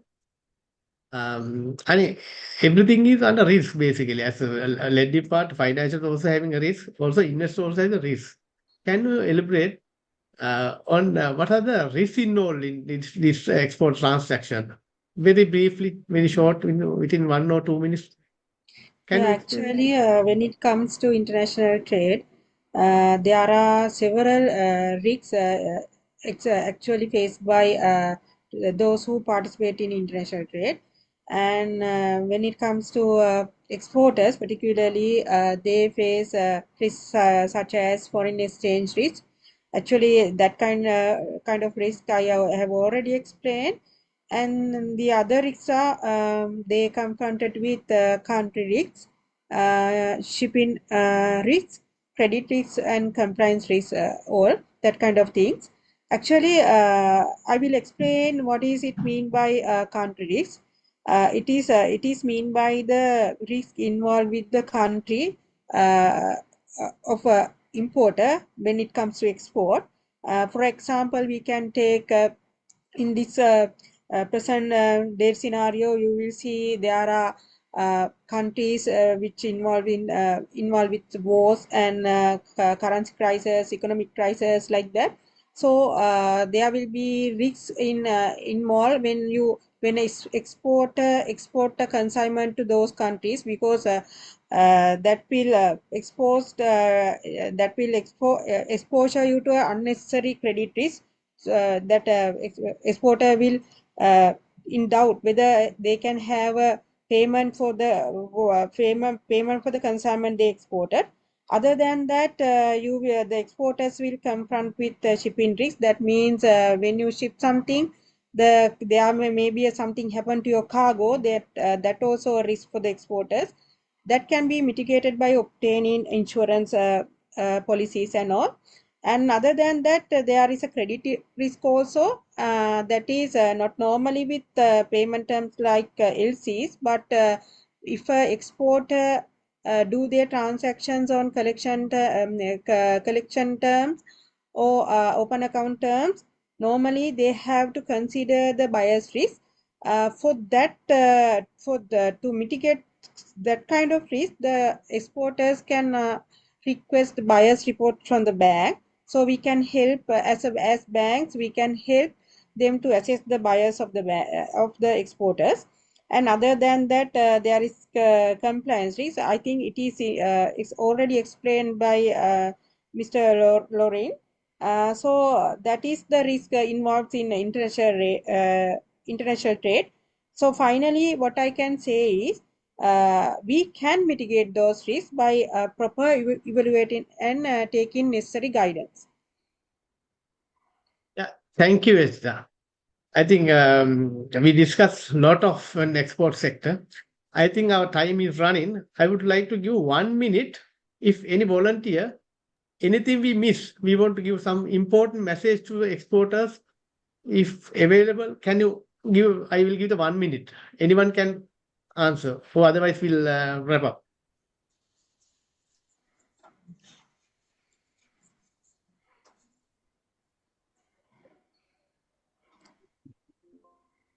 Thank you. I think there's no any queries. And thank you, dear panelists, for your valuable contribution. Appropriate your time and insights. Right? This concludes our discussion. Wish you all the continued success and great day ahead. Thank you very much. Thank you, the organizers. Thank you. Okay. Thank you. Thank you, Thank you. Thank you, Reku. Thank you, Professor. you. Thank you. Thank you, Dr. Eko Gama, and our distinguished panelists for sharing your valuable insights on export finance, credit support mechanism, trade facilitation, development banking, and etc. So this update fits directly into your existing. So next we have a panel focusing on the experiences and perspectives of exporters who have successfully navigated international markets and can offer practical insights into expanding Sri Lankan SME exports. This session will be moderated by Mr. Suresh Dimel, serial social entrepreneur in exports, tourism, and agriculture, and advocate for entrepreneurship development in Sri Lanka. Please warmly welcome Mr. Suresh Dimel, who will lead the discussion with Mr. Gominda Gunawardena, General Manager, Manufacturing and Raw Material Procurement, HECAB Limited, Mr. Ashik Ali, Past President, SLA-SS-Com, engaged in IT exports, Mr. Sunil Rodrigo, former Managing Director, Dambadaniya Export Village Private Limited, Mr. Indra Kaushal Rajapaksha, Chairman of the National Chamber of Exports, Mr. Lakshman Abesekara, Chairman, National Enterprise Development Authority. Sir, over to you. Thank you very much. Can everybody hear me? Yeah, we can hear you. Okay, good. Thank you. Good afternoon. Welcome to all my panelists. And I think for the sake of saving some time, I will ask the panelists to not only talk about their sector of expertise, but also to say how that sector can benefit from the concept of the export houses. We can do that in the same discussion. So to open discussions, I would like to invite Mr. Gominda Gunawardena from HECAB, General Manager of HECAB, to start the panel discussion. Thank you. Good afternoon, everybody. Thank you for taking me part in this discussion. And I would like to share the story of HECAB in the export business and how the SME sector can reward aligning with the big export house like HECAB, and the market development as well as the value creation over the last 10 years time, which HECAB has embarked. So just to introduce about HECAB, HECAB is one of the leading activate carbon manufacturer in the world. We account for 16% of global activate carbon market share, and founded in 1973. Now we are in operative in 3 main countries, Sri Lanka, Thailand, and Indonesia, and also stepping into the 4th country in Philippines.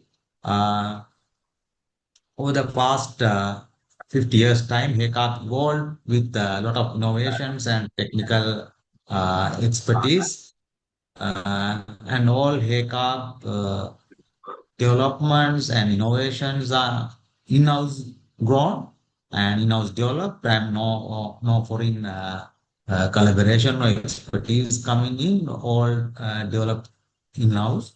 So we are very proud to say that one, and the value creation in Sri Lanka attracting foreign reserves. So actually 10 years ago, we are HECAB in the coconut sector, right? Sri Lanka's coconut sector is last year coconut sector export stayed at $1.2 billion. This is the highest ever number that the coconut sector achieved. 10 years ago, it was around 80 million US dollars. So over the 10 years time, that has been double the Sri Lankan export revenue to coconut sector. So in that sector, HECAB represent the shell products, which is nearly about 18 to 20% of the total revenue. So from the last year, 1.2 billion export revenue, activate carbon sector has brought $220 million. So out of that, 50% share is from HECAB. And if you take the HECAB global operations, only by HECAB, we bring 220 million US dollars to Sri Lanka in all our export activities. So, from household abundant coconut shell or industry abundant coconut shell into a highly value-added technical product, ECAB has created a value chain that has immensely added value to a domestic waste material. So as you all know, coconut shell is a domestically abundant and waste material some time back. And of course, we have been using for as a fuel substitute. But activated carbon is one of the major applications. So activated carbon in industry is being used in many technical applications, as well as most common applications are the gold recovery, and then drinking water treatment and wastewater treatment, then air cleaning, and the latest addition is the energy storage. So, all these EV vehicles are now evolving, and the demand for EVs and the high capacity batteries are day by day increasing. So now the question arises how fast you can charge these batteries, and how long it can sustain the charged energy. So where the ECAB has taken a bold step on innovation and have a special grade carbon developed within us, which can support this evolution of EVs, where ECAB's activated carbon is supplied to the industry as the anode material. So we have been doing this for the last 10 years now. For the last 1 year, and expecting the next 2 to 3 years time, we are expecting to increase our capacities into almost 5, 6 fold of time. That is because of the industry demand. So in this value creation, where ECAB has played a major role, I just can explain. Now, you see, in Sri Lanka, coconut crop has been about 3 billion nuts over the last 10, 15 years time. So that has been either 10% up or down from 3 billion nuts. But with that 3 billion nuts, Sri Lanka's, our main raw material, coconut shell charcoal production has been about 75,000 metric tons about 10 years ago. Now, there at a time we took a bold step in 2016 and 17 to introduce environmental friendly charcoaling method that we call Haritanga to address a major issue faced by SMEs who used to collect charcoal and collect coconut shell and convert them into charcoal, and then to supply to activate carbon manufacturers like us or directly export. So there was almost stoppage in this industry because of environment pollution due to the emission created by coconut shell burning. Actually, ECAB innovation came there to introduce a new burning chamber which take care of the environment pollution. So with the introduction of that new technology and the new burning pit, the SME sector or the charcoal manufacturers could do charcoal evaporation without polluting the environment and meeting the environment standards. So we didn't stop there, and we went ahead with introducing this environmental friendly charcoaling method all over the country. We have, we have spreaded this method into 200 plus small and medium scale charcoal manufacturers all over the country, and in about 433 sites. So with that, actually Sri Lanka's charcoal production went up over the last 10 years by about 50,000 metric tons. Now Sri Lanka does about 120,000 metric tons of annum to charcoal production. So this is a huge increase without increase the Sri Lanka's coconut crop, but minimizing the waste that took place in domestically or industrially, and that coming into the SME sector for them to convert into charcoal. So with all that, HECAP and the other activate carbon manufacturers in Sri Lanka has been able to increase their export revenue from about 80 million US dollars in 2016 to 220 million US dollars in 2025. These are more than doubling of the export revenue in the activate carbon sector. So I just want to explain in the same discussion going in, and maybe I can explain this the kind of support that we give to SME sector. So we have about 400 plus charcoal suppliers.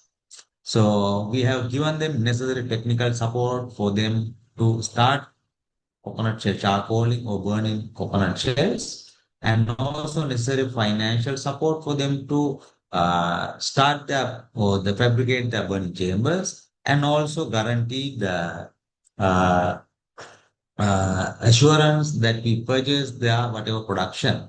So sometimes we have given them soft loans to be recovered from their supplies, as well as continuously advancing them money, those who are loyally working with us, so that they can collect raw material for their operation and without any burden for them to find the cash flow.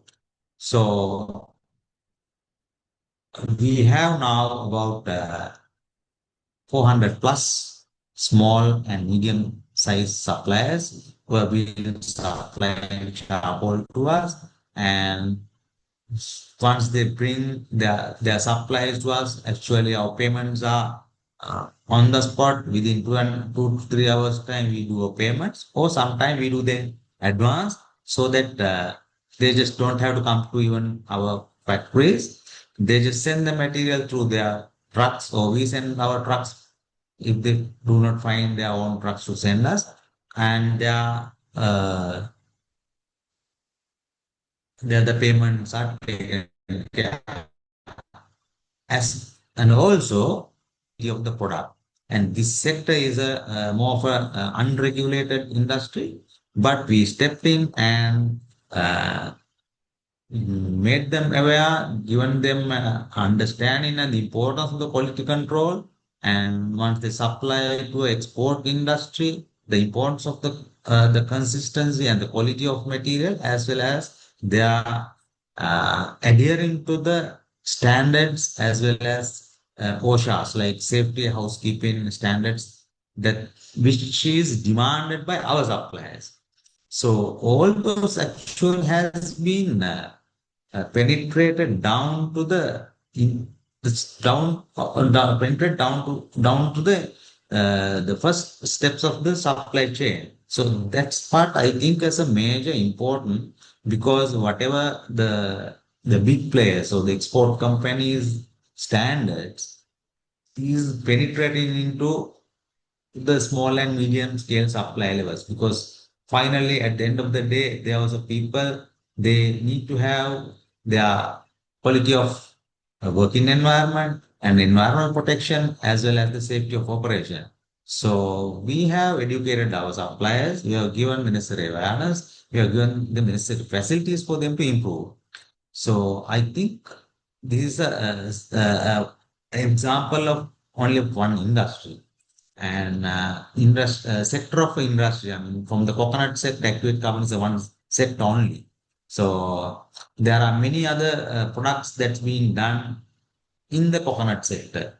Coconut milk, coconut powder, then coir pit, fiber, and so on. So I can speak about activate carbon, which we are in, and we have over the last 10 years actually created maximum value in this industry. And the volume wise also, we have grown about 75%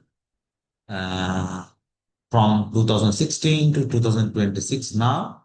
So the export volume also has a huge growth. So there's a limiting factor for further growth in this industry because of the limitation of the coconut crop in Sri Lanka. But for that, even we are HECAP itself as well as the coconut industry, other main players now join hand with the government to expand coconut cultivation in Sri Lanka and support coconut farmers to increase their yields. And it has materialized, and the government's ambitious target is to make 4.2 billion coconut nuts production in year 2030. So from 3 billion to 3 from 3 billion now to 4 billion in 2030 is a 1.2 billion nuts increase to the market. So that will definitely create an immense opportunity for new businesses to start, new people to enter into the industry with the coconut shell or coconut milk or coconut powder or coconut oil.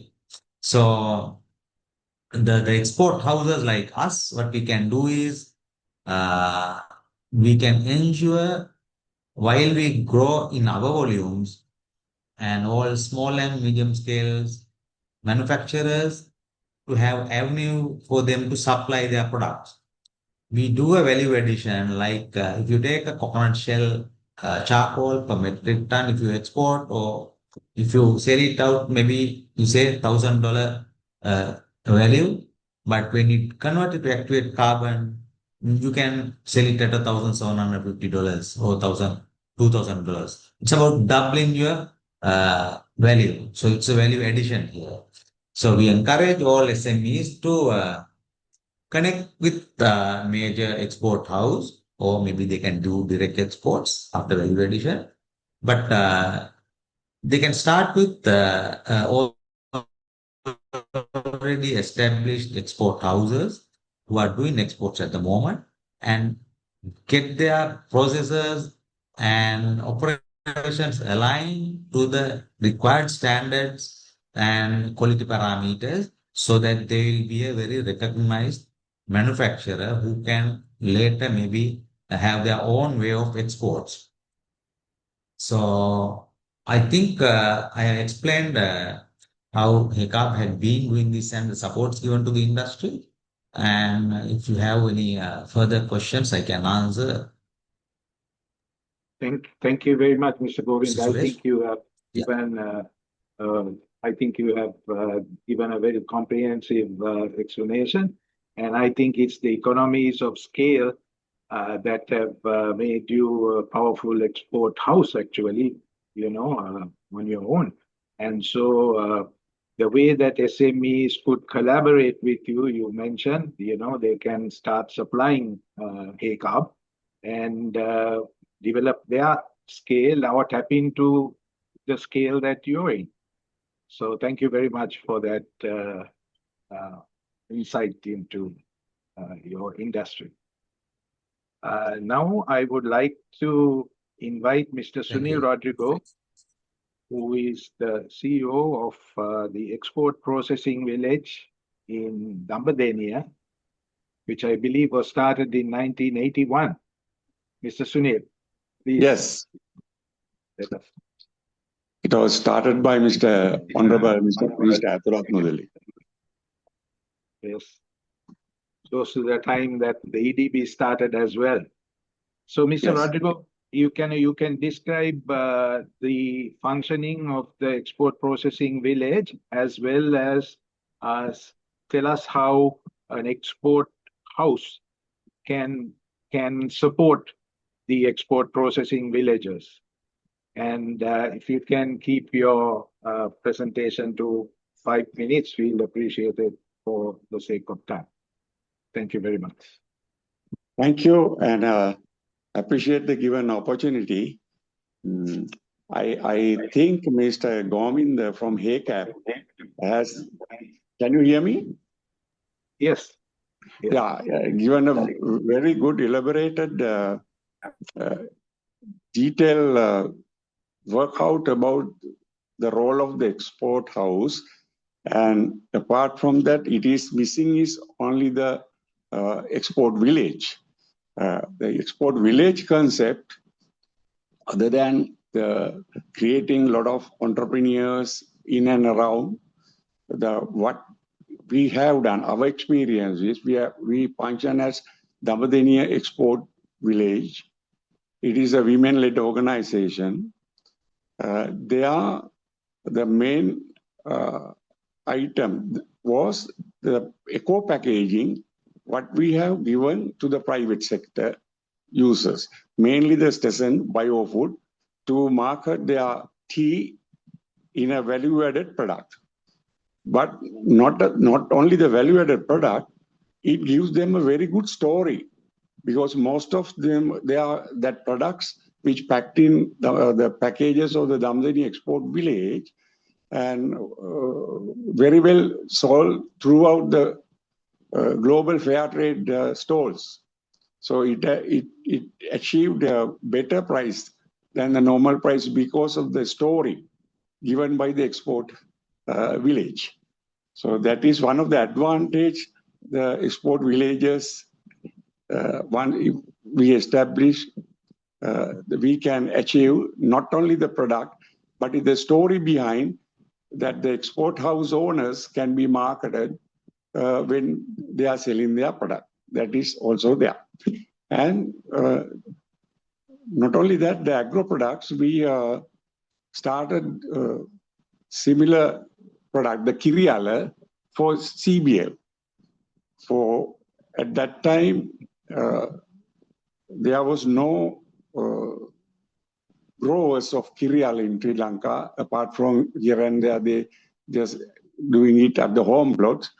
But once the CBL joined in hand with us, with the extension activities, so we have developed a very good Kiriala cultivation in Damadeniya and Alau area, because in our export village, we cover around 38 villages. So because of that involvement of the export house, the CBL and our export village, we could develop, at that time I can remember, we were giving around 1 20-foot container monthly to CBL. So at the same time, they collaborate with the export village by providing them with training and most appropriate technology and better seeds and raw materials and follow-up arrangements to ensure the strict quality control guidelines that they provided. So that is the linkages they have created.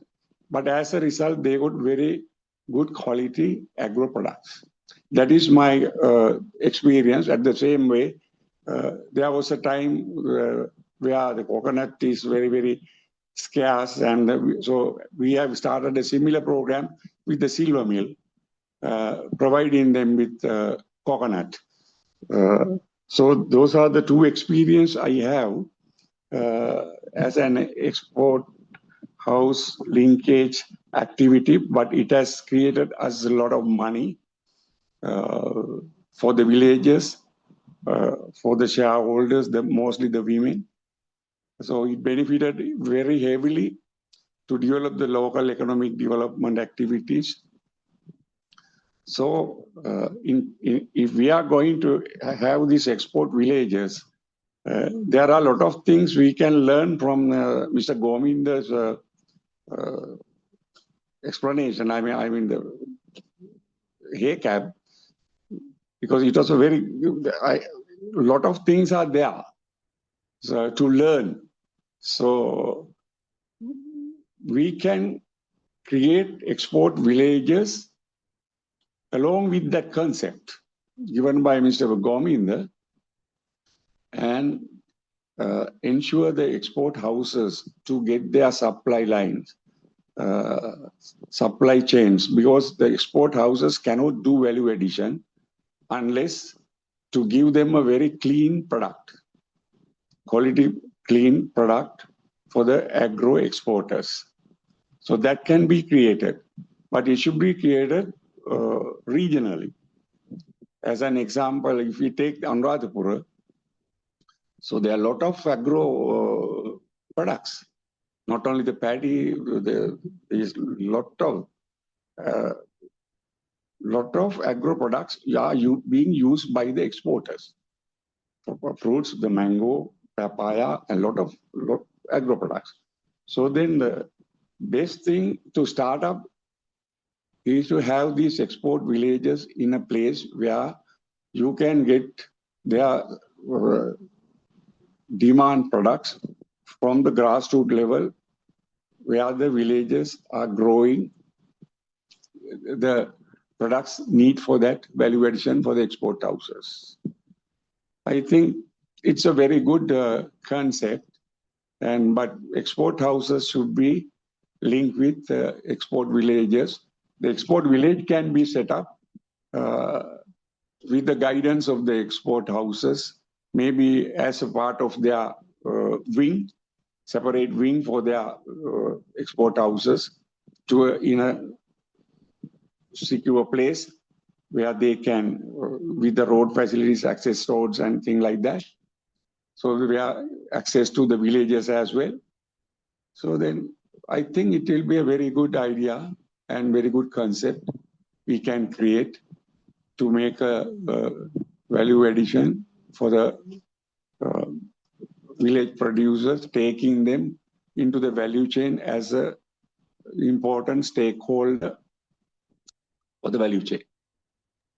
Thank you very much, Mr. Sunil. Thank you very much. And I would like to invite Mr. Junaid. I think he's as an attendee. Can he come in as an attendee, Professor Latawala? Mr. Anas Junaid?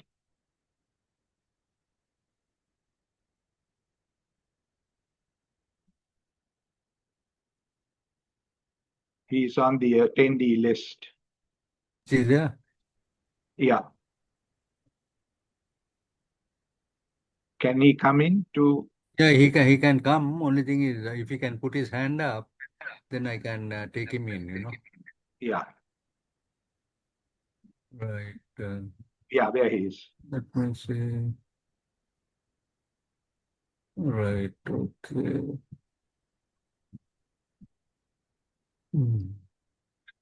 He can talk. As can you? Hello, can you hear me? Yes. Yeah. Okay. Thank you for this session. Very interesting indeed. From our export point of view, okay, I'm from the agri-export sector. Very interesting concept. I wonder whether anybody is aware of our huge labor shortage we are experiencing in the processing factories right now. In fact, my factory, I had to close down a line today just to get another line working. That is our position today. So I think if we can expand on these export houses, it will be godsend to overcome this labor issue. You know, under supervision of the exporters, if we can produce what we need using the idling labor in each house, you know, with a small processing place, this can definitely solve one of the burning issues we are experiencing now. So please consider that on this concept. And also at the same time, it creates, of course, for the rural economy, it creates jobs and, you know, money and, you know, rural economic upheaval, which is all good. Can you, Mr. Junaid, can you explain that now? So you're doing that. You will have to set it up, is it? Yeah, what we do even in a small way, we also, it's the same thing as what HECAB is doing. It's the same this issue, but of course this is small agri processing or any kind of a primary processing for the export market. Final processing could be done at our factory, but primary processing can be done in their houses, you know, in their this thing. But we can be the export house.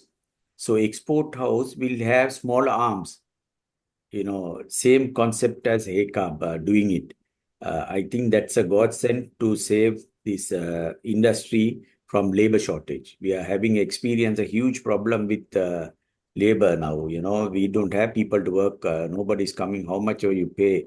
There is huge problem with employment. It's almost full employment, and I think going to the factory, I can see not only my place, every factory has put abertueta, you know, and this is going to be a huge problem. That is one. Shortly, if you can, on this export house matter, if you can focus on certain exportable items which has a global demand, that will be the best. EDB will be the best agency to choose that.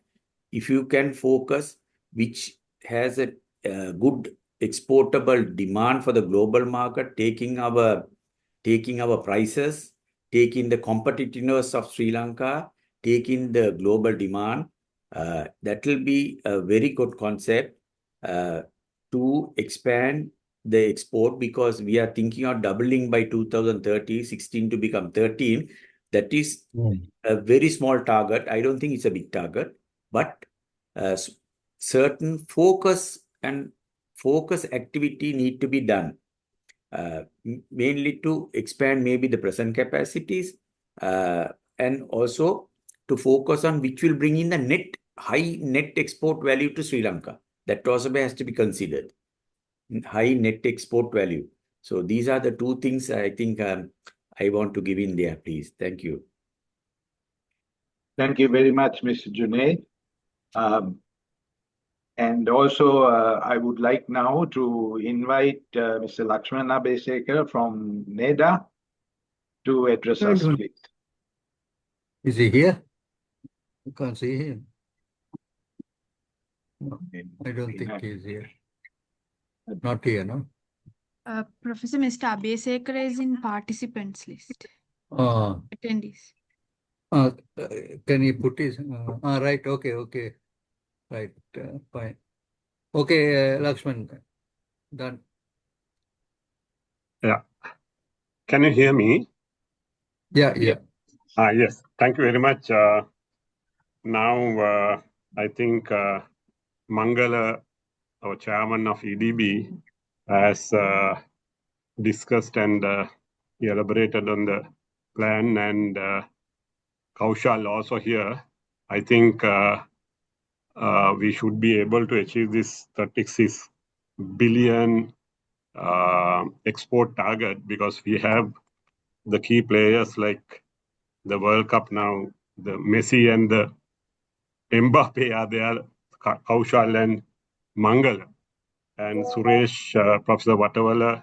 The team is ready, but as Professor Vatawala mentioned, now we have to do this, and practically we have to implement it.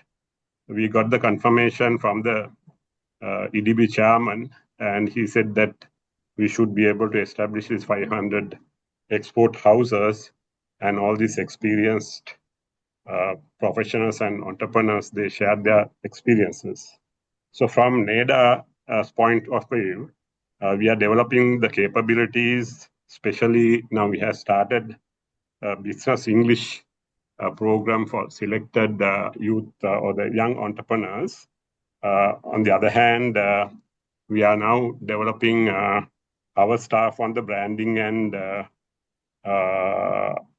marketing with Slim. So this type of the key direct inputs is needed to support the SME exporters. Also about the labor shortages, I think there is a scheme now for the skilled labor. We should be able to get the foreign labor. There is a application and approval process at the Ministry of Industries. Skilled labor, the specialized areas, I think those are open to invite the foreign labor. So NEDA, we are having award ceremonies, regional award ceremonies with chambers, where we had Jaffna, Anuradhapura, Uva, Kurunegala likewise. In those, we have been identifying the potential exporters or the current exporters. In Jaffna, we have identified Palmyra, a wine manufacturer, a young entrepreneur, Anuradhapura Coir Products based entrepreneur, not only one few, and Uwa and Kurunagala, we did a joint program with the exporters chambers. We have identified few entrepreneurs we should be able to connect for this proposed 500 export houses. The one area we have identified is the need for value addition and product diversification. So I think we all have to support the entrepreneurs on that and also the new markets, especially coconut and all the other areas of activities. Now, I was at the rubber research institute. I know our per kilo value addition is about $9, whereas other countries average 15. Japan is about 40. So the per unit value addition has to be looked at. And also, we are not competitive in some areas because our yields are very low. When you take the coconut, 35 or 40 nuts per tree, whereas India, about 100 odd. Rubber also same 50% of the yield. So those are the key areas we have to improve to increase the productivity. Due to the time limitation, Professor, I will stop at that and then we will have a discussion. Thank you very much for your initiative. Just one thing, Sure. Lakshman, how are you going to support the SMEs? Now you said this on this yield. How are you all going to really? So we had now we are having what you call it's agriculture modernization program, and there are stakeholders now with the agriculture the precision agriculture with technologies, and also the banks are now supporting on the technologies. Now people are using the drone technology and also soil the digital technologies to identify the soil conditions and also the precision agriculture, so that ecosystem is being developed. It has now the companies are using, especially the plantation companies and other established companies. Now we are planning to take those to the next levels of SMEs. Thank you. Thank Over to you. Suresh. Yeah. Thank you very much, Mr. Lakshman. Do we have Mr. Kaushal Rajapaksa here, Indra? Yeah, No, I think he's a participant. He's in the attendees list. All right. Okay. I'll put him there. Yeah, I think he got. Right. Okay. Okay, Kaushal. Yeah. Okay. Can you hear me?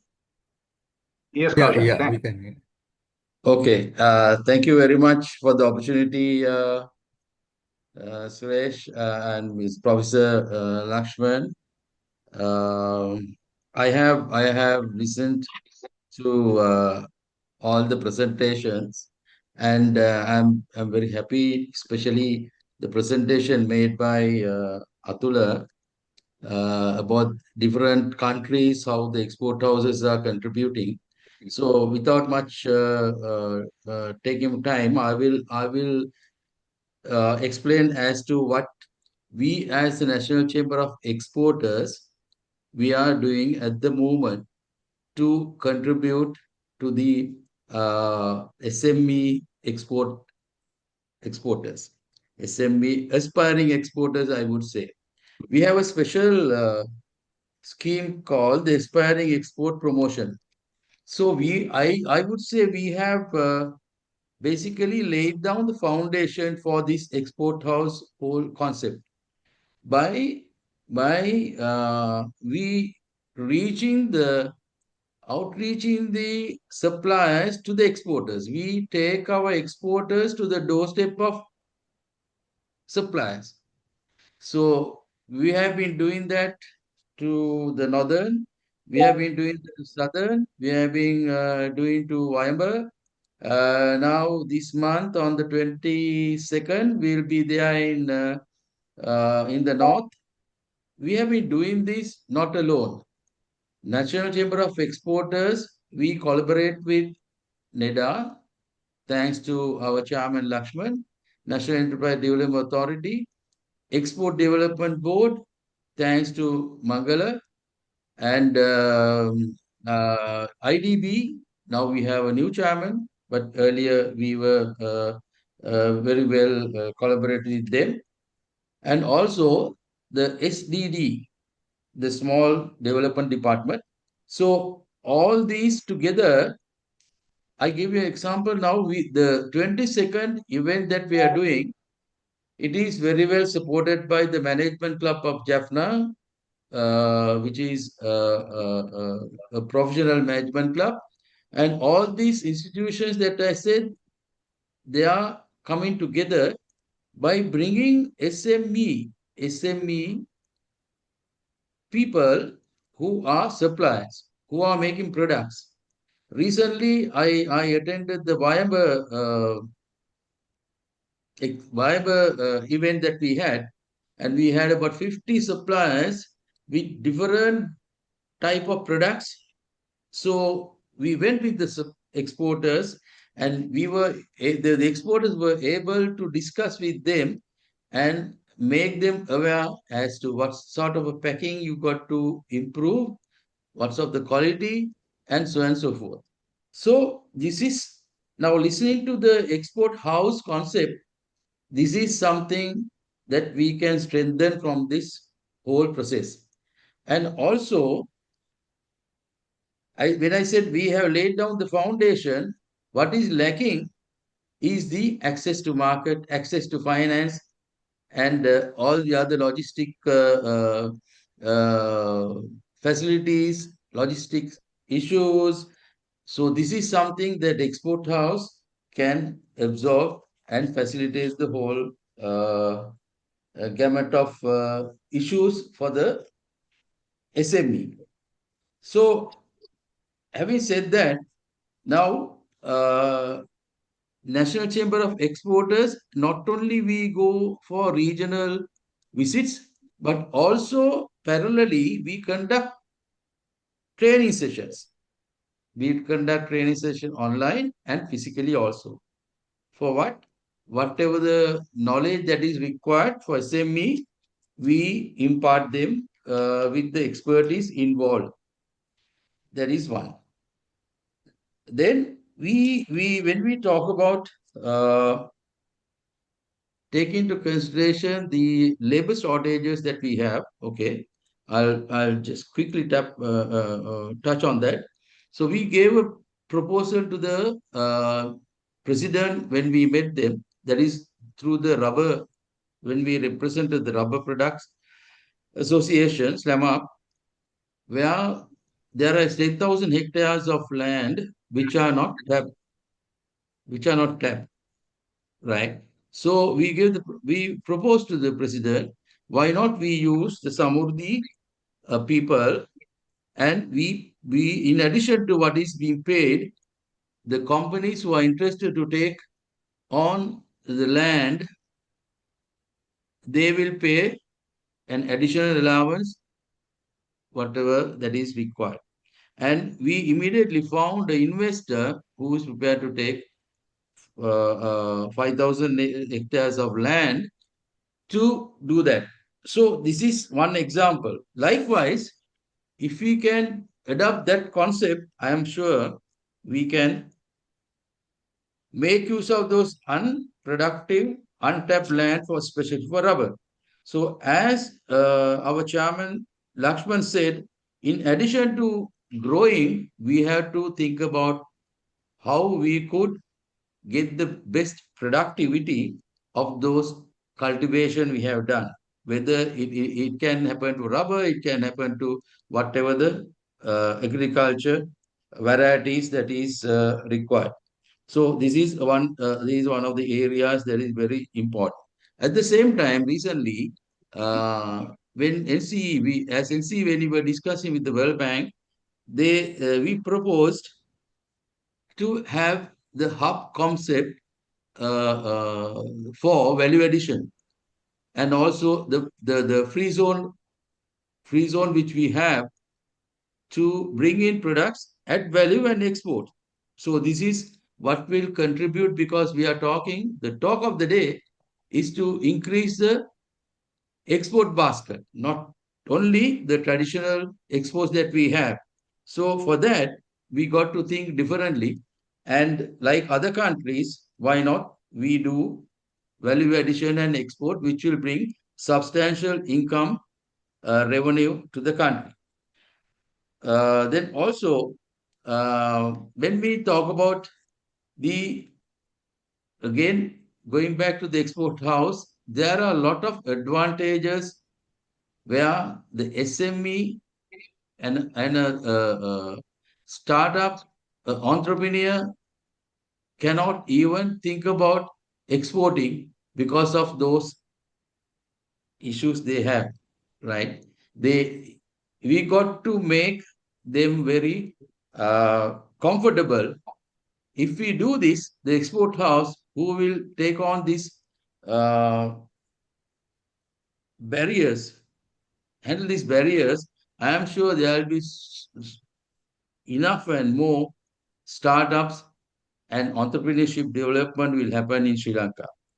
So with Right. the limitation of time, I would end here, and I thank again for the opportunity. And we are, as NCE, as the voice of exporters, we are there to support this concept. And thank again. Thank you. Thank you very much, Kaushal. I think that to realize the export development plan and increase exports in Sri Lanka, we will definitely need to have dedicated export houses acting as credible and responsible intermediaries between exporters and suppliers. And to that end, and to develop the SME sector, the government, that is EDB and NEDA, the banking sector, and the chambers should give due recognition and support to export houses so that corporates as well as SMEs will embrace the idea.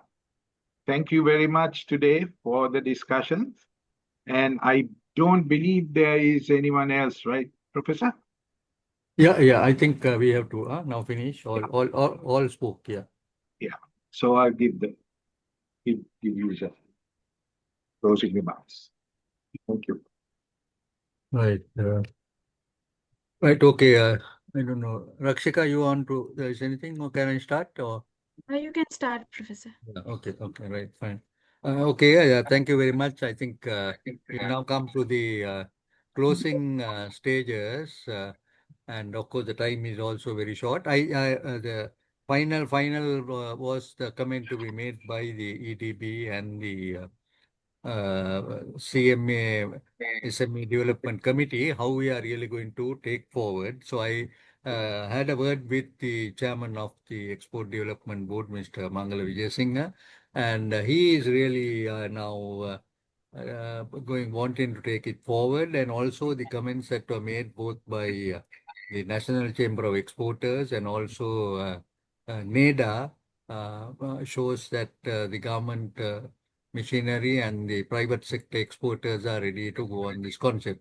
So he wanted us to, maybe he said that he will immediately arrange a meeting between us and also maybe the other parties who are really going to support this, and then work out the plan how this will be done. So I'm sure that today we have had a very maybe very useful maybe meeting, because the National Export Development Plan is something that is very important, that has to be met by 2030. But looking at what was expressed, I'm sure we can meet it 1 year ahead. I think Dr. Rajapaksa, I'm sure that should be the case, because we have to create this interest. And there are other things that have to come, like the incentives that we are talking of. So let us discuss all these with the Export Development Board to get the recognition. And the banks have also told about the support they can do. ADB was to come, but I think they are also supporting this. So I think from all sides, what we can see is that there is support. Then on the shortage of labor, I think what was mentioned by Mr. Rajapaksa about the Samurdhi. Anish, this might be one thing that you can suggest, where you can get the Samurdhi families. There are a lot of children who are there. So if they are able to get employment and then do that, I think they should make it compulsory that they should get involved in these projects and then contribute to the economy.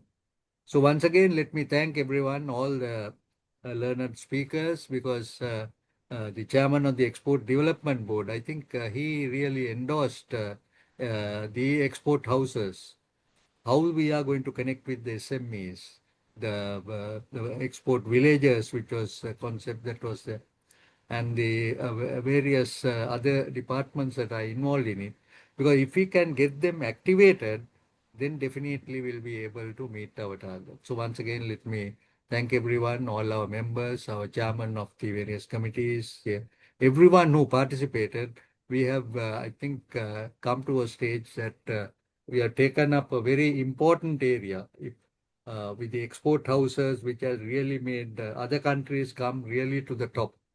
So I'm sure this would be something that we can take forward. Already, I think, like HECAB, as Mr. Gomin mentioned, the way that they are helping the small scale people, technically, environmentally, I think that's another important thing because coconut burning really creates a lot of environment problems, but they've been able to come with a solution. So today, all problems that are there could be solved through these means by the big companies taking a lead and heading and taking it forward. So once again, let me thank everyone for the great support that they have given, and let's see how we can take this forward.